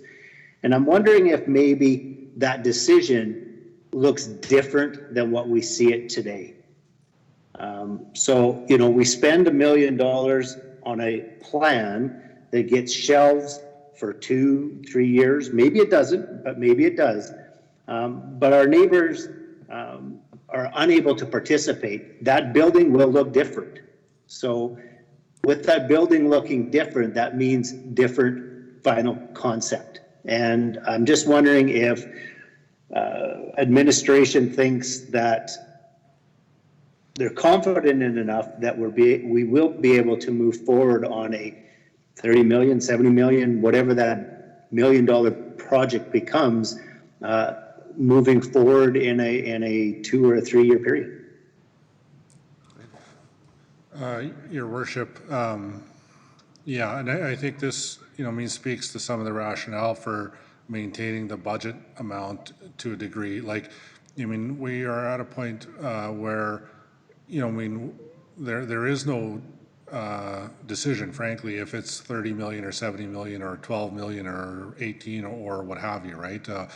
Frankly, council hasn't gotten to that point to say, this is the plan, this is the project, go get this designed. So the idea, was to continue with that effort through this year. Again, thinking that we could get to a good degree of that work done in a timely way if council was to provide direction. But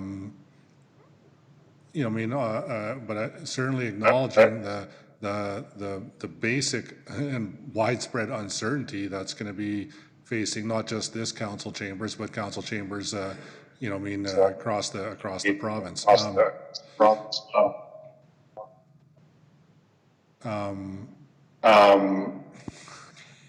I'll maybe stop there, Your Worship. Okay. Councillor Plechko, did you hear that? Yes, thank you. I caught portions of it. Yeah, I apologize. We were getting some feedback too. Yeah, somebody has their speakers on.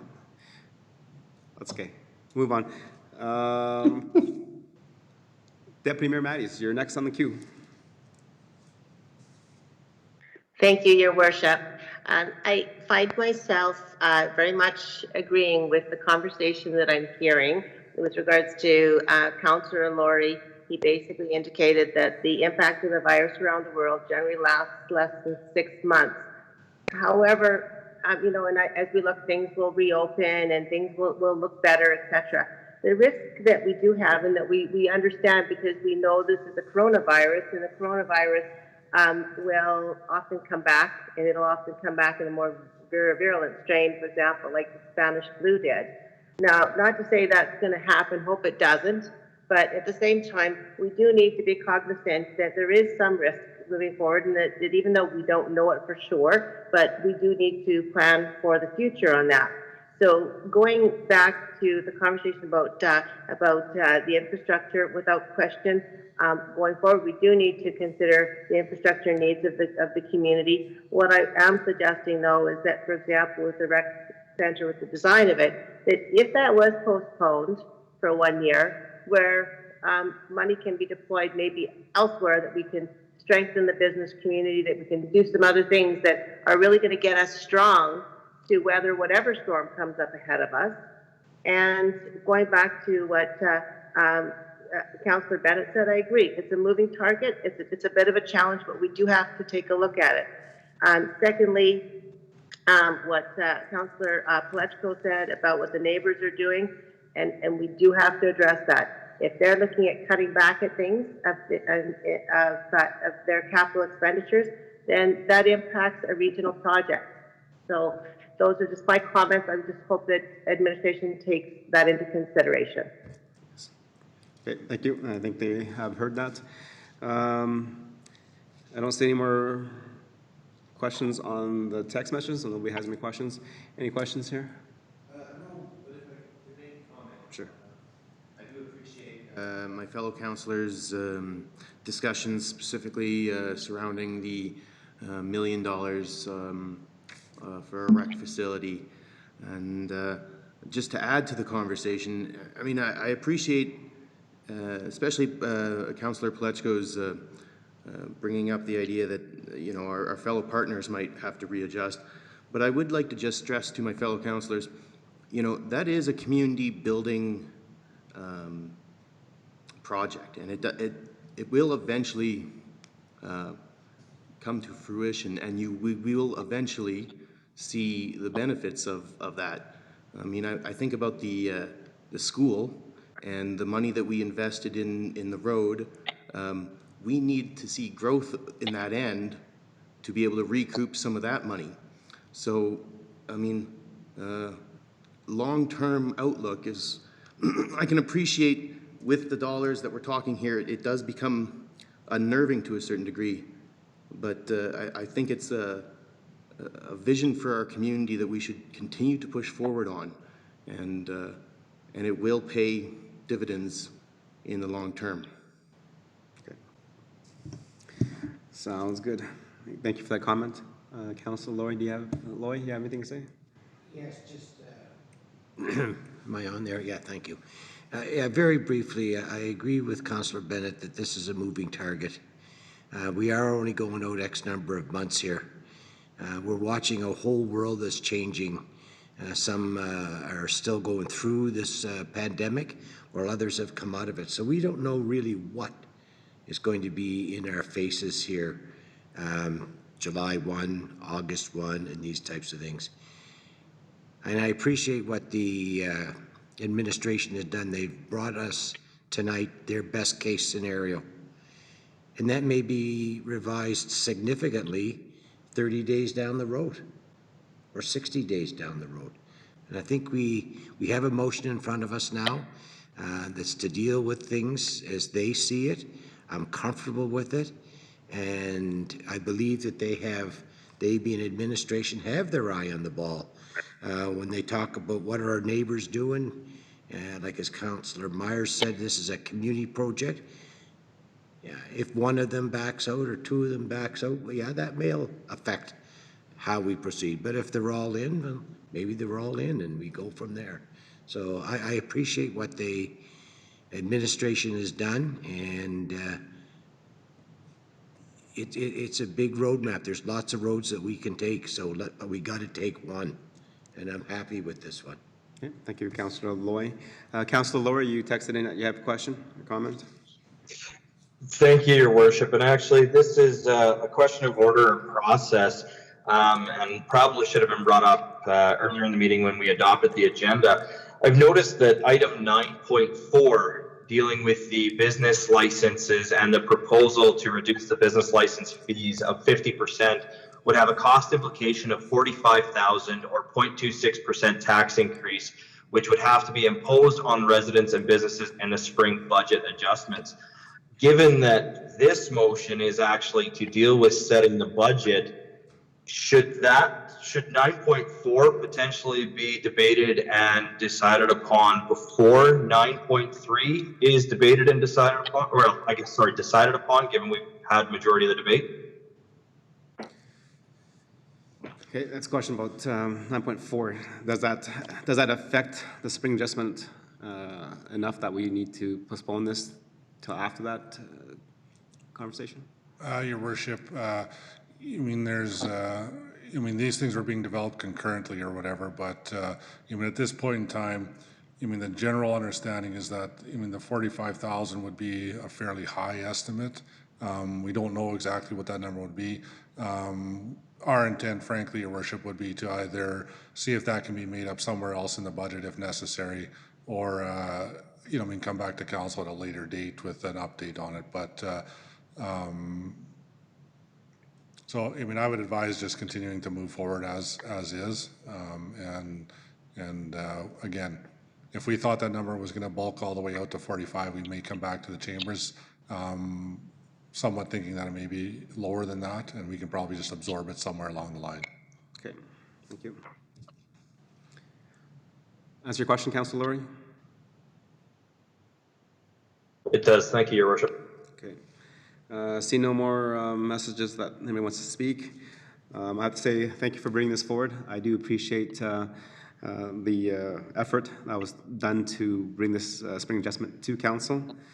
I have to echo a lot of the thoughts of my fellow councillors about not removing funding from the social services at our community groups, our user groups that do so much in the community to support our residents.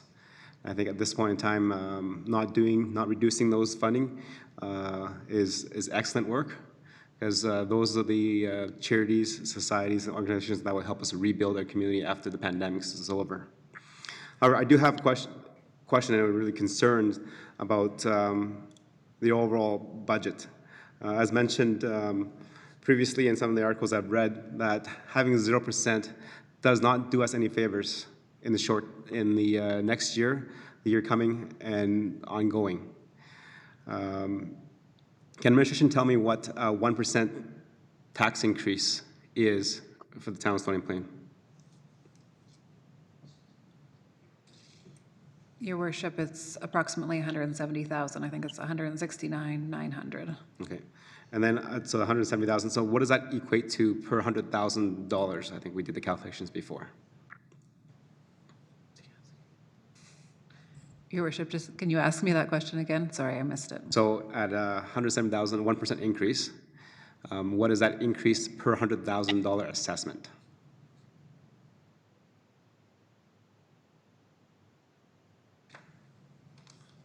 Your Worship, I'm not sure we're going to be able to answer that right at this point in time.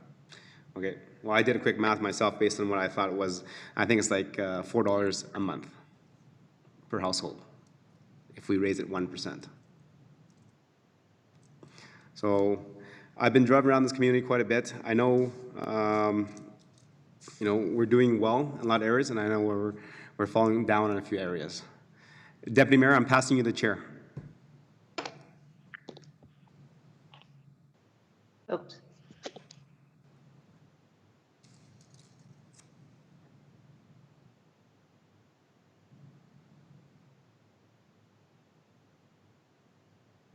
Deputy Mayor?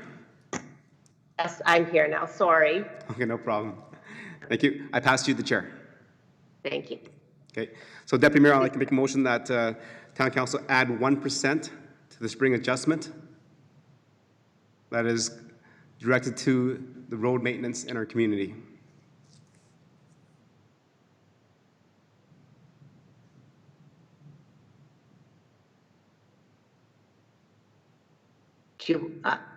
Would you like to just explain the reason for your motion? Yes, I'm just waiting for you to accept that as a amendment. Okay. Accept that as an amendment. Thank you, Deputy Mayor. I bring this motion forward as this pandemic has occurred, and we've seen the spring come through with a lot of potholes, a lot of road repairs that we need in our community. We talk about what is next for our community as we come out of this pandemic. Right? How will our residents feel when it comes out? A lot of us are self-isolating home, staying home, not going out as often. But if we don't do things to make our community better in terms of improving the roads, improving the parks, etc., when they come out, are they going to have a sense of pride of where they live? Of, you know what, how would you feel when you come out of kind of a pandemic and the town is disheveled, doesn't look nice? How does that portray on us as a community? I know over the last few years, our road maintenance budget has maintained steady at the same budget amount.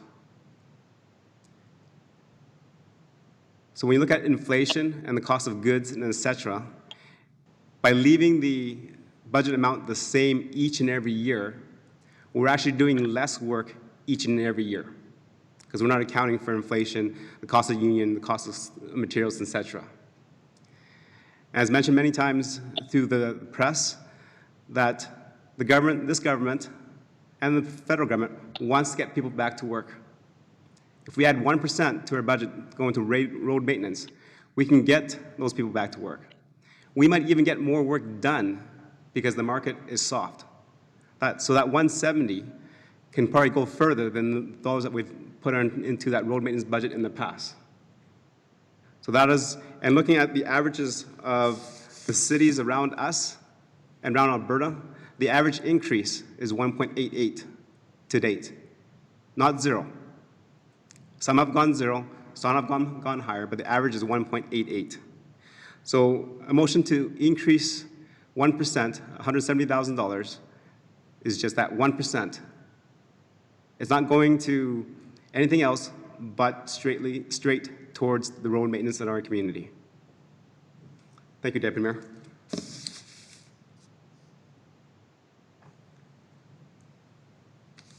Thank you, Your Worship.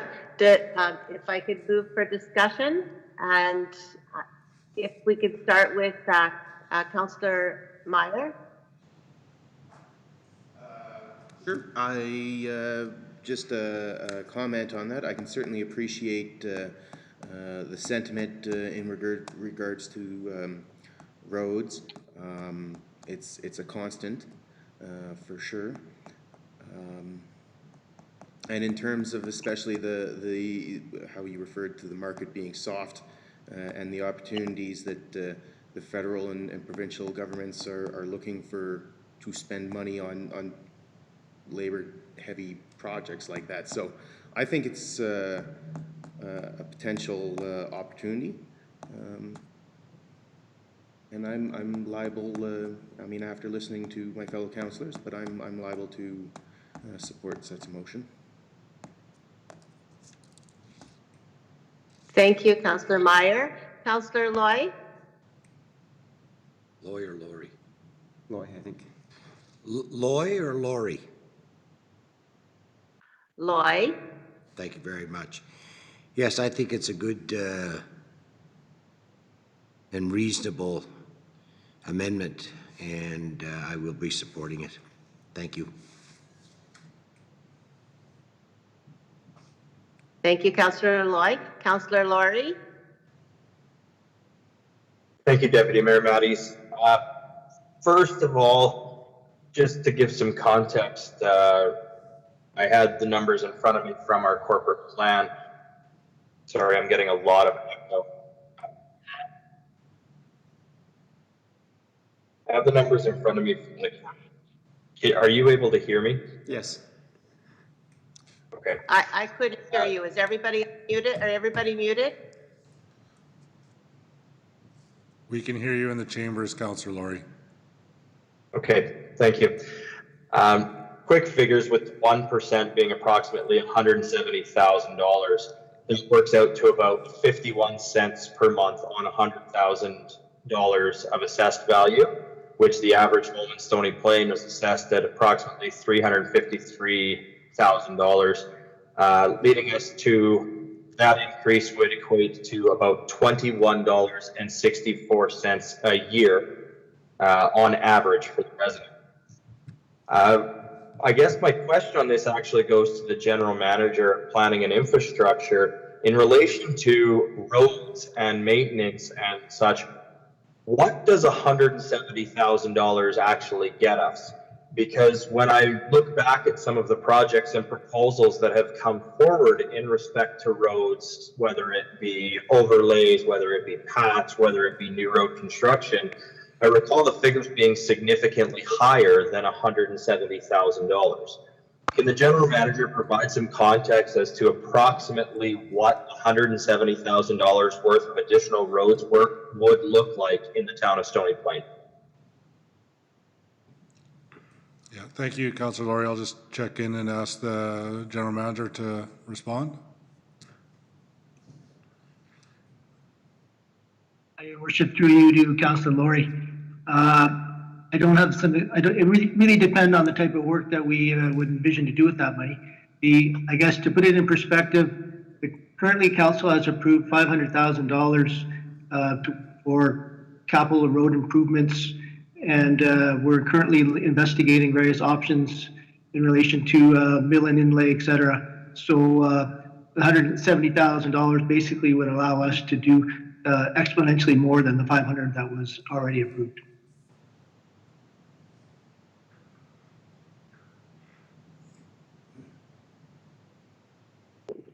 Councillor Laurie, do you have any other comments? No, that's all at this point. Thank you. And Councillor Bennett?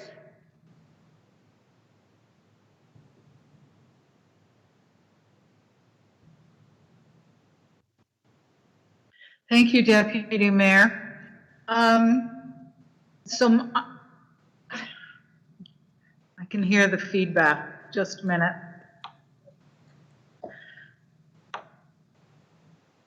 My question was basically the same as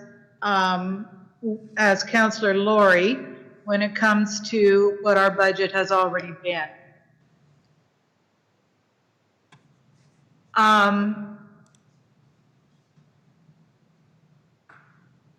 Sorry, this is distracting me. All right. So sometimes in the best interests, we want to provide our staff with enough funds to get some work done. But in their work plans and in what they have already laid out, it really doesn't contribute to what the plan actually is. So my question, in addition to what Councillor Laurie asked, was to the Planning and Infrastructure General Manager, is this going to be seen as something that's beneficial to your department, or is it going to be adding more work to your plate? Your Worship, through you to Councillor Bennett. So this extra money would not add significantly more work to our plate. We already have a list of roads that we are pursuing as candidates for work this year. It's unlikely we can finish all of that work with the already approved budget of $500,000. So the additional money would go to extending that program to do further roads.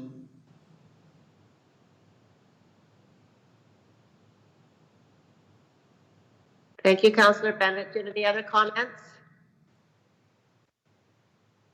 No, that's all at this time. Thank you. I just I've had a note from Councillor Laurie, who has one additional question. But Councillor Laurie, I'm going to go to Councillor first and then go back to you. Okay? So Councillor Yes, that's fine. Bledsoe? Yes, thank you, Councillor Matty, Deputy Mayor Matties. So I'm just wondering that this should be not for all infrastructure in the community, but gives us an opportunity to, rather than just roads, we can fix curbs, we can fix gutters, we can fix sidewalks.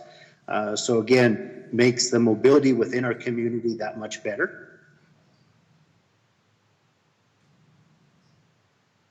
Yes, that is part of the road maintenance budget.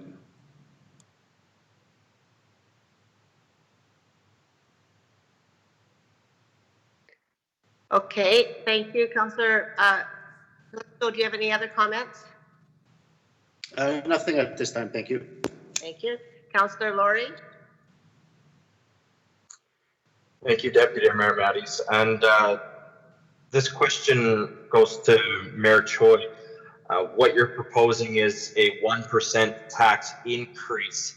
Are you proposing that that be strictly a 1% tax increase for 2020, or is your intention that this 1% stays in the budget for 2021? And if so, is that still designated to road maintenance, or is that to be redistributed as required? Okay. Thank you, Councillor Laurie. So this motion is for 1% for this year. It goes into road maintenance. So whatever the projects that the general manager has on the list, so they can do, I think, 34% more than what they were planning this year. And then after that, then it's up to administration to reallocate those dollars and bring the budgets back to town council to deliberate. That might be some money left over into the road maintenance budget. It might be put over to another budget, but that 1% will stay in our taxes.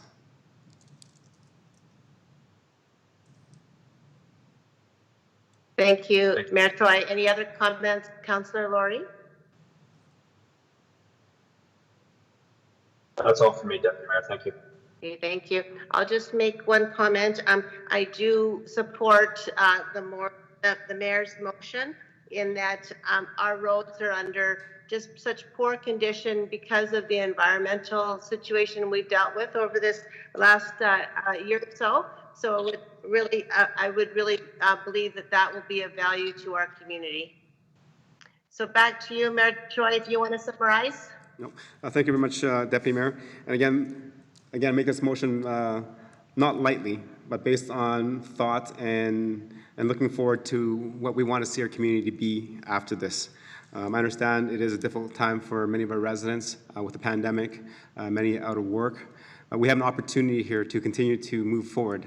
As mentioned by Councillor Laurie, when he did the math, it was 51 cents per every $100,000 assessed value.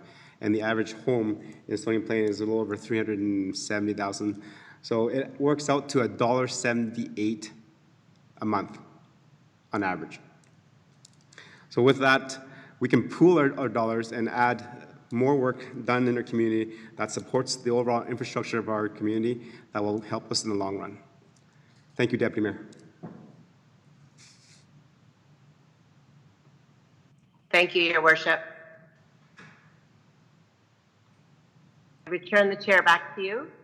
Deputy Mayor, you have to call the question on the amendment first. Okay, I will call the question. All in favor? Thank you. And Councillor Lloyd? In favor. Oh, right. Councillor Laurie? In favor. Councillor Bennett? In favor. Councillor Plechko? In favor. And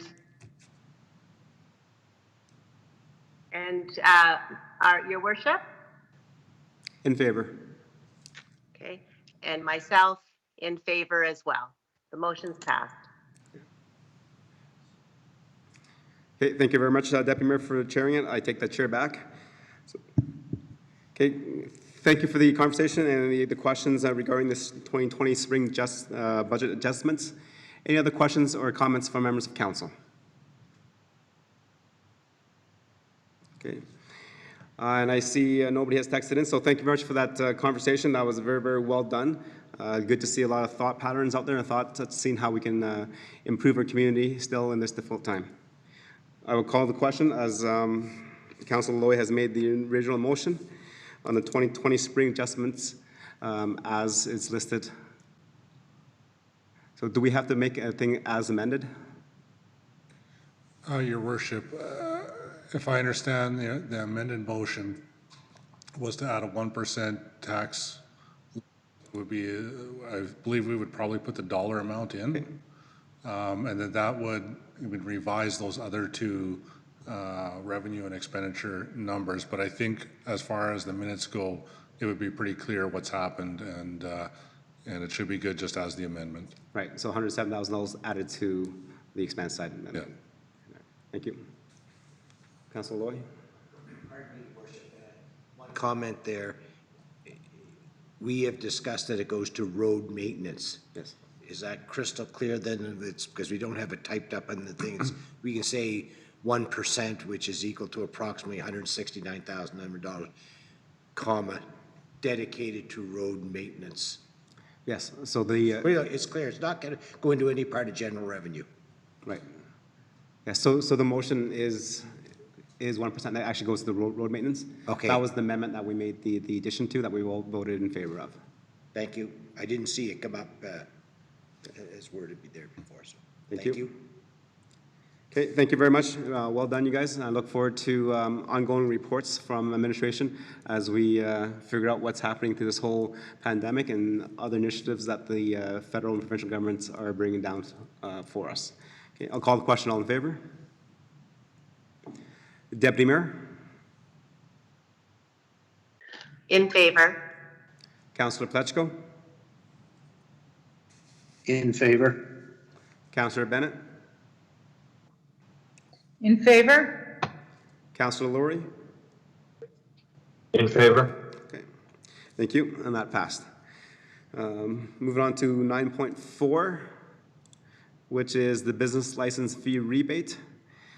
I'm going to ask Councillor Meyer to read that in as the motion and speak to it as he is the chair of the economic stream of the Mayor's Task Force on COVID-19. Thank you, Your Worship. Just to have the motion up there. Thank you. The Town Council approve a business license fee rebate of 50% for the year of 2020 to resident businesses upon request of the rebate. And if I can speak to it. So first, I'd like to just take a moment and thank all the members of the Mayor's Task Force, the Economic Stream, for the many hours they've already dedicated to thoughtfully pondering the enormous challenges facing our area businesses. The challenges presented to our business community due to the COVID shutdown, while necessary, has truly been as devastating as they have been unprecedented. Just to highlight some of the things, I'm reminded of a particular question in the Chamber's recent business survey asking, what do you and your business really need now and in the coming months? 68.5% of the respondents identified the need for the elimination of late fees and penalties for tax remittances. So I know those people will be appreciative of what we've already passed in this council. Some had more communication type requests, like pathways and vectors for messaging to our community. While there's also been more disheartening responses, like the one that stated, I don't need anything in particular, it will be a lot of starting over again financially. And that just captures a bit of the desperation and concern that some of our business owners are experiencing right now. It is in this light that I present to my fellow councillors the business license fee rebate. Beyond a mere symbolic support for our business community, the task force wanted to be smart and responsible in its recommendations. The task force was looking for a cost-effective and practical benefit that would help alleviate a burden while not being a free-for-all for everyone. The desired outcome is for the businesses to survive and thrive through these difficult times. In this regard, I believe this recommendation will provide immediate support and a level of relief while working within the confines of our administration. Thank you. Thank you very much. Does the administration want to speak to that? Your Worship, I'll ask our General Manager of Strategic Services to provide a few comments, maybe from an administrative perspective. Good evening, Your Worship. Administration, following the recommendation from the task force, has prepared a plan to implement the rebate over the next number of weeks.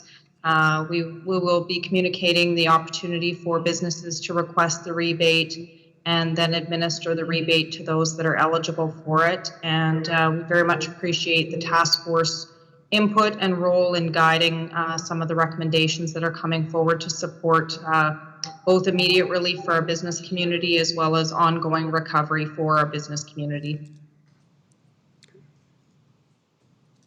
Okay, thank you very much. And members of council, I see Councillor Laurie has his hand up. Go ahead. Thank you, Your Worship. Through you to administration, it's listed the monetary cost implications of the rebate would be approximately $45,000, and that's all inclusive of the rebates, postage, envelopes, credit card fees, etc. Can you tell council what the approximate percentage of that $45,000 is actually the rebate amount or the amount of license fees to be refunded, and how much of that would be the costs incurred to do those refunds? Your Worship, I don't have the percentages in front of me, but I believe the majority of the cost would be the actual rebate of the fees itself. A minor percentage would be the postage and credit card fee rebates.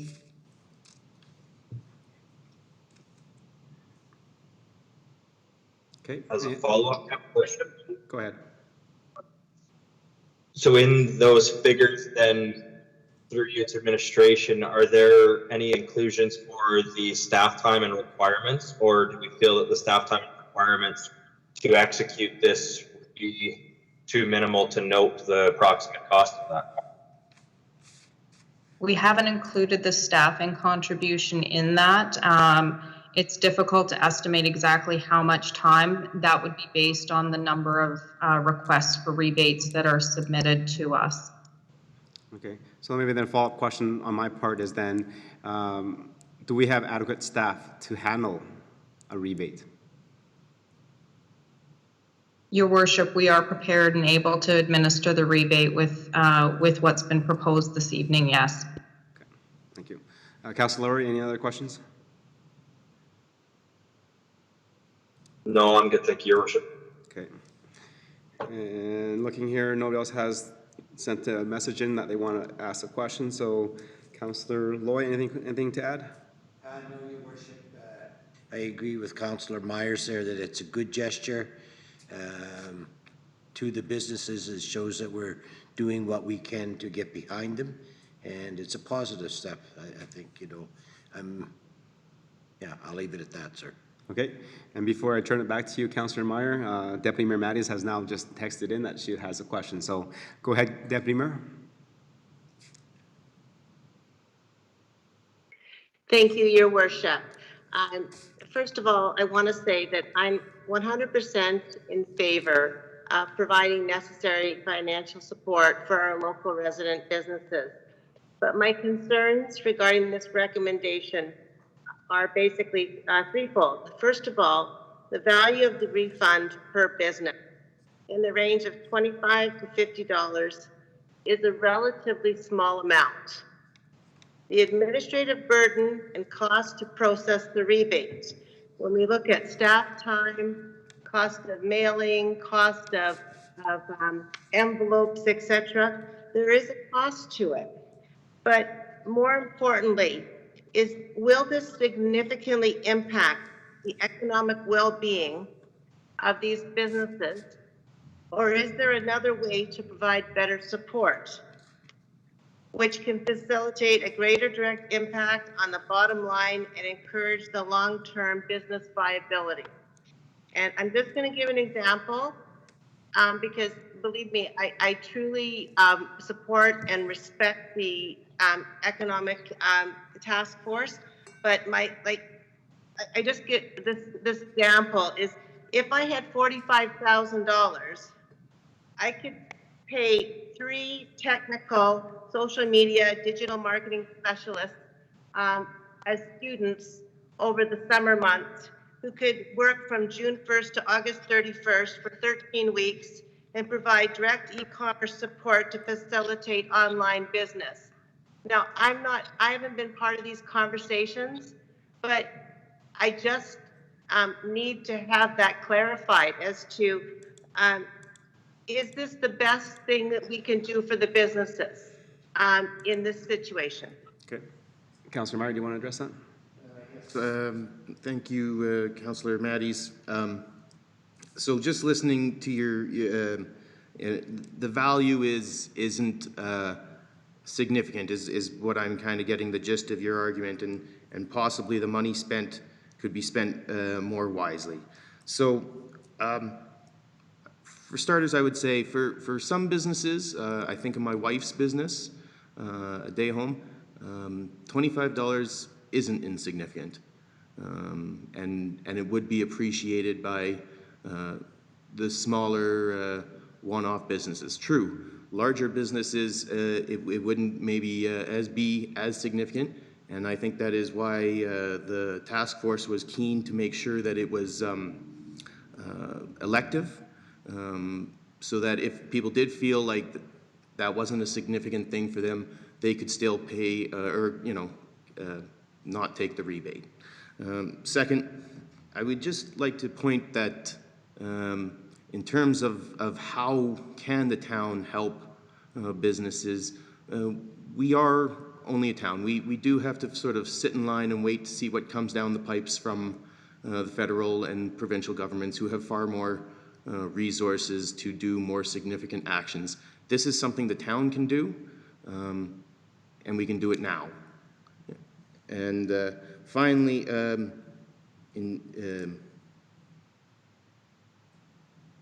I would just say, we can't pay for everything, and I guess that would be sort of more back to the second point there. We as a town, we only have so much capacity to do what we can do, and this is what we can do.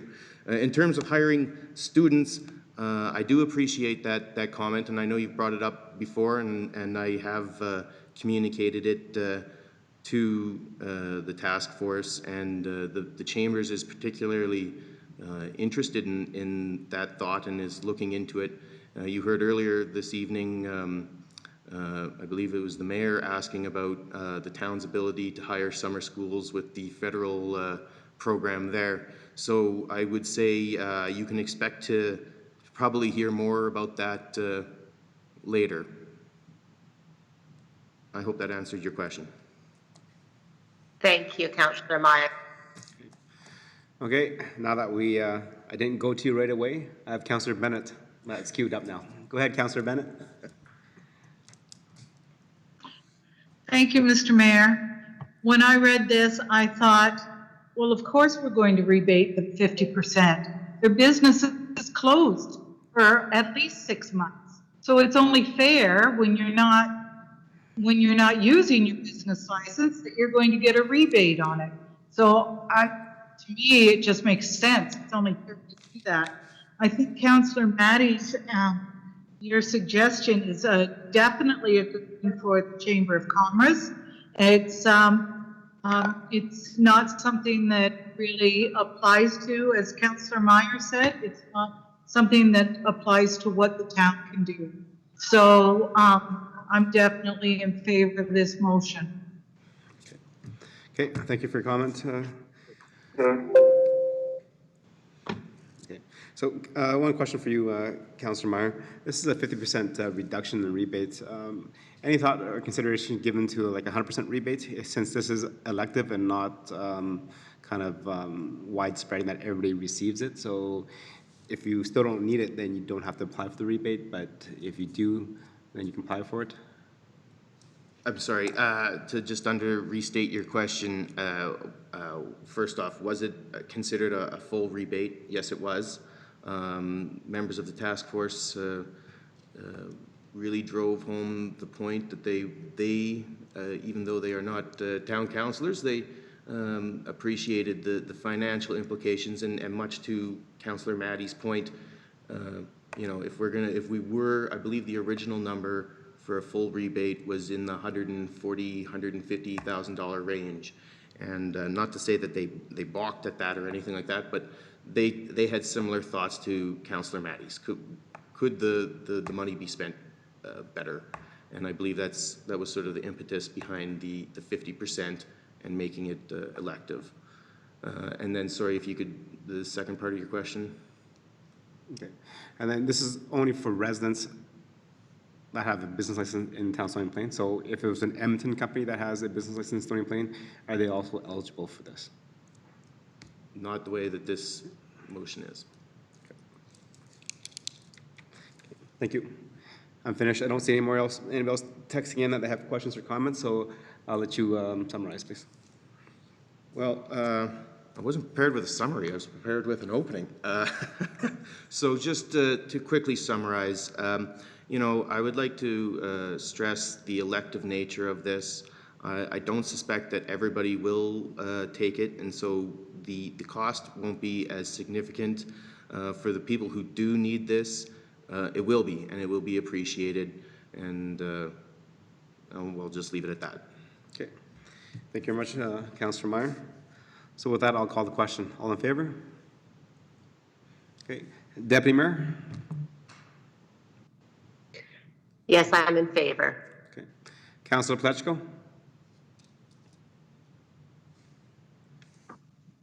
Yes, thank you, Your Worship, in favor. Councillor Bennett?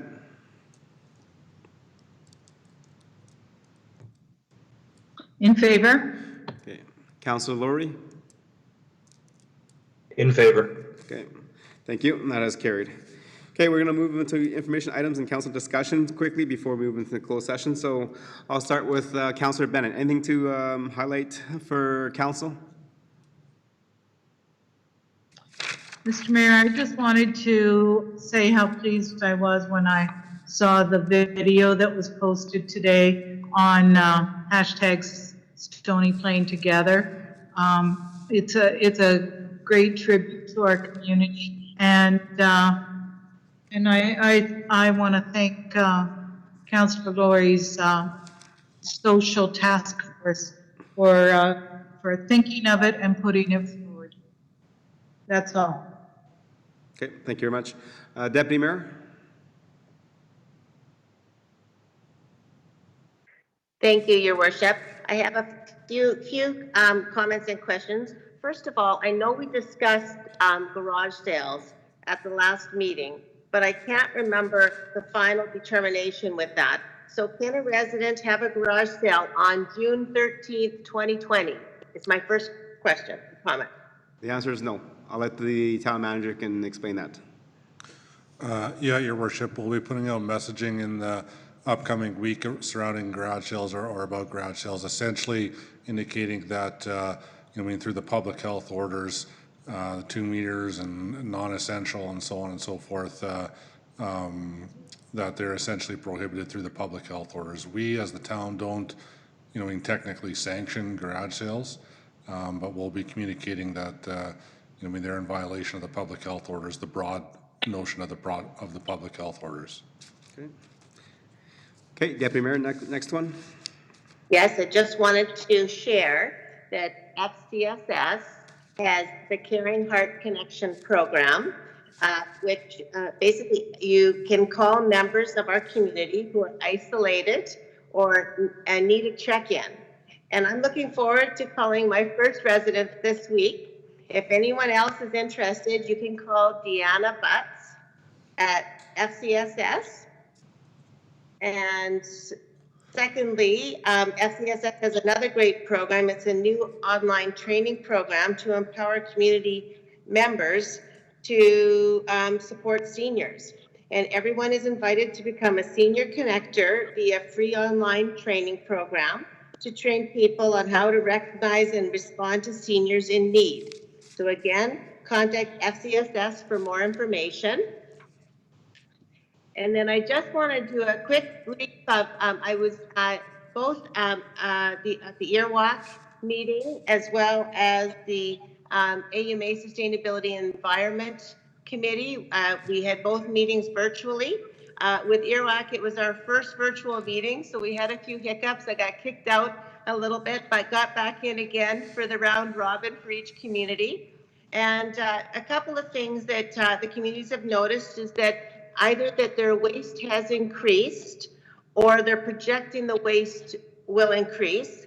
And so they've either changed from bi-weekly to weekly pickup, or in the example of St. Albert, they are allowing overfill of bins and they will pick it up. The city of Beaumont is continuing with their electronics roundup, and they will use social distancing practices to carry that out. The city of Leduc is using public distancing signs at all waste facilities and work areas to remind the public that our crews are working and to stay back 2 meters. The city of Leduc also has a hens and bees project, which I'm interested to watch moving forward. The pilot was postponed, but they are going to be educating the school children with respect to community pollinator gardens. And then they will continue on with their pilots once the COVID issue is resolved. And then the town of Devon, they still have their single-use plastics. It's still in effect except for grocery stores, where grocery stores will use single-use bags because of concern of contamination. Their large item will continue, but they're not encouraging the treasure hunt. And Devon and the Duke are both addressing organics for multi-family buildings. And that's basically kind of a quick summary of the highlights there. Okay. And then for AUMA Sustainability and Environment Committee, the Extended Producer Responsibility ACES study, that has been submitted to the Minister of Environment and Parks. And all stakeholders are basically evaluating the potential impacts of that program for all stakeholders. And we're hoping to hear back from the Minister on that. And then secondly, one of the more important subjects is with regards to the egg plastics recycling pilot program that goes from 2019 to 2022. And it's going very well. The results are positive, the responses are good, and they're continuing to advocate for a permanent program. So that's all for me tonight. Thank you. Okay, thank you, Deputy Mayor. Councillor Pletchko, anything to update and highlight for council?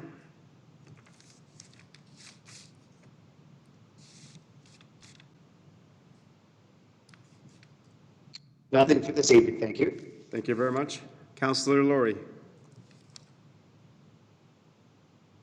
Thank you, Your Worship, and appreciate the comments from Councillor Bennett. And I did want to just again pass on my sincere gratitude from the Mayor's Task Force social stream to our communications team and to the General Manager of Strategic Services and to our videographer for the incredible job and the incredible work done to bring our vision for the Science of Hope campaign to life and tie in with the amazing song called You're Amazing by Martin Kerr. As of about 20 minutes ago, the video has over 28,000 views. It has 845 shares, 524 liked interactions on just the town's page, not including on any of the shares, and over 55 comments. So this is truly reaching far and wide in our community, and a huge thank you goes to all of the members of our community for their participation and continuing to keep spirits high and spreading positivity throughout our community during this difficult time. The task force is continuing to work hard, and they're already asking the question in today's meeting, so what's next? They're so excited about the progress that we've seen and how this has truly brought everybody together. We can't wait to look for the next opportunity in which to spread that same positivity and that same great messaging throughout the community. Other than that, Your Worship, I don't have any other questions other than I hope we can get this audio fixed up here soon. Okay, sounds good. Councillor Meyer, anything to update? Thank you, Your Worship. I will just give a very brief sort of update on the economic stream as well. I would echo Councillor Laurie's, the members are very keen to see action. Anyhow, but in that regard, just to quickly, just to give my fellow councillors an idea about some of the things we've talked about. We've discussed pet license rebates, and we've also discussed utility franchise fees. We've reviewed business surveys. The chambers, I should mention, the chambers will also be rolling out a shop local initiative, so I will be leaning on my fellow councillors to spread that word around as well.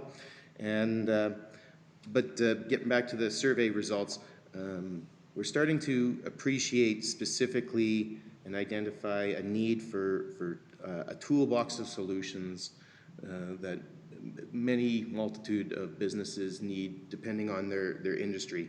And so we're working with a marketing company. I don't want to say too much because the Chambers is driving it, so that should be also something we should see soon, also coming out of the economic stream. But beyond that, I would also like to just take a moment, and I appreciate that at the beginning of the meeting you made mention of Aaron Babcock's passing.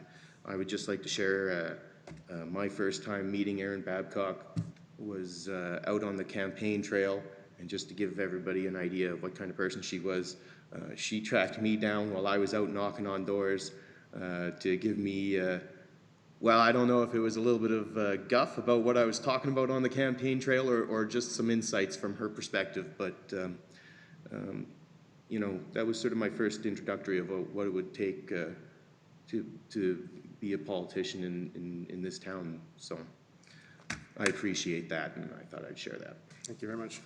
Councillor Loy? Yes, thank you, Your Worship. Just a couple of brief things.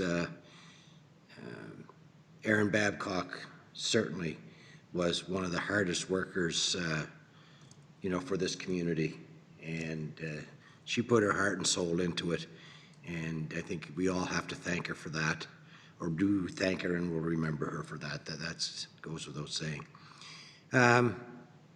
Downtown has some fencing up. Downtown has some roads you can't drive on them. So I guess we're under the construction there for the businesses there in front of your place and other places. So it's good to see. I noticed at the far west end it is very difficult. You have to come all the way up to 52nd to get out of that area. So everything down towards Folkestone, you do have to come south in order to get out, but that's just the way things are. Let's all pray for good weather, because if we get those rains like we had in their first year, we saw how devastating that was. So that's it, except for one thing. I'm glad this is a new venture for us, having 3 in council and 4 at home. It's not without its bugaboos, and I'm glad our IT people are really digging in and trying to find the things and correct them. I believe we will.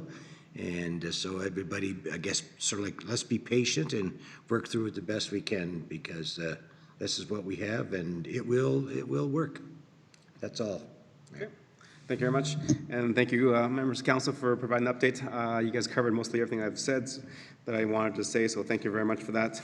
Moving on our agenda, there is a closed session. So before going to closed session is if there's any members that would like to be notified to come back when closed session is over, they're welcome to just register with the recording secretary, or in today's event, our town manager. Again, there are no motions made in camera except for the motion to come out of in camera. So, and then after that, if there's a motion to be made, it's made in public. Okay. With that, I need a motion to go in camera. Councillor Eric Meyer, Councillor. Yes, I make a motion that we go into closed session. Okay. All in favor? Councillor Plechko? In favor. Deputy Mayor? In favor. Councillor Bennett? In favor? Councillor Lowry? In favor. Okay. Thank you. With that, that has passed. So before we go into closed session, I'm going to call a 10-minute recess, and then that allows everybody to leave that is not allowed to be in closed session. Thank you very much.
Okay, thank you. We're out of camera now.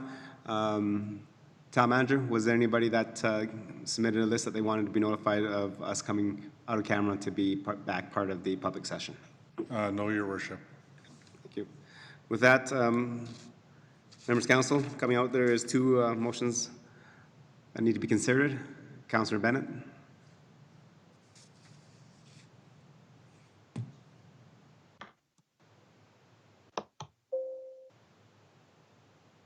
Thank you, Mr. Mayor. Can you hear me? Okay.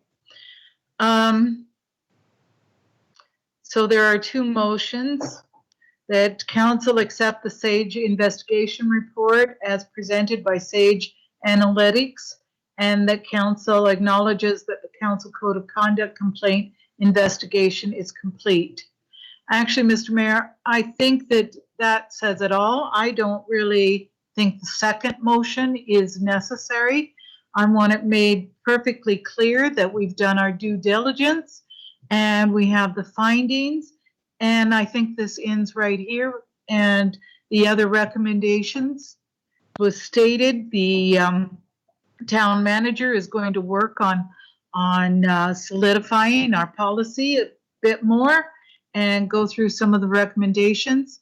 But as far as I'm concerned, it's done. So I'm only willing to do this first motion. Thank you, Councilor Bennett. Any other comments from members of council? Okay. Deputy Mayor, any comments?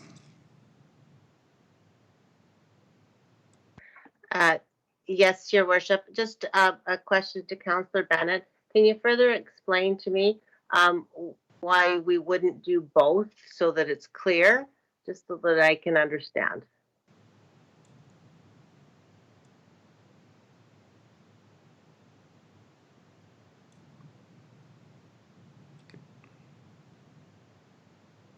Yes, for me, the other parts of this second part of the motion are items that our administration will handle. I think that this includes carrying it out a little bit too far. For instance, the first, to offer dispute resolution services. We've already offered that, and it has been offered. Whether she accepts it or not, the complainant, then that's up to that person. That the investigation report remain confidential.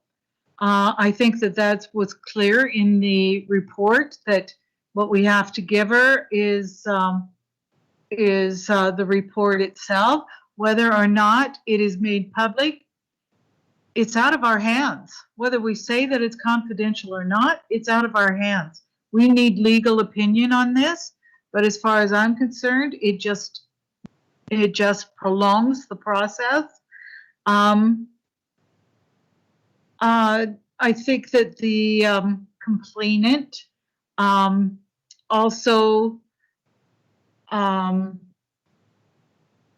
as I said, it just is dragging this out. The first motion says it all. It is, it's done. We've accepted the investigation report. In the report, it said that that there be no penalties or sanctions. And so it's already stated in the report itself and in the executive summary. I don't think we need to repeat it. As far as I'm concerned, we did our due diligence.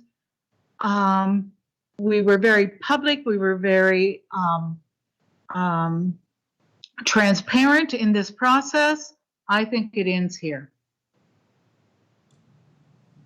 Okay, thank you. Deputy Mayor? Yes, may I just follow up? I just wonder, so it basically says that it's complete and concur with the recommendations in the report. Maybe we can just add that is complete and then accept SAGE Investigations report recommendations as directed to administration.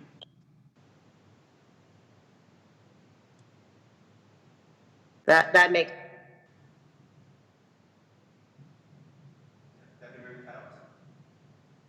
Deputy Mayor, can you say that again? That cut out. I said that makes sense. Okay, thank you. Councillor Bennett, are you willing to just have that as a friendly amendment to your motion? Yes, Mr. Mayor, I am. Councillor Laurie, anything to add? Nothing to. Nothing. Councillor Pletchko?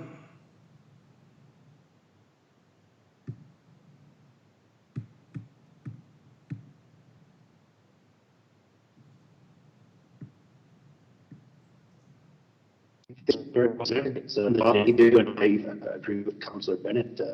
The first statement says it all, and it is complete. Okay, thank you for your comments. Okay, see no more questions and hands up. I'm going to call the question. All in favor? Thank you. Councillor Pletchko?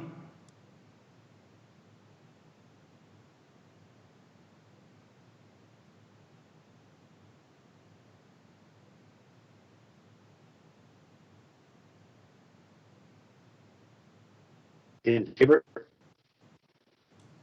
Councillor Laurie? In favor? Deputy Mayor? Did you hear that? In favor? Councillor Bennett? In favor. Thank you. That motion has passed.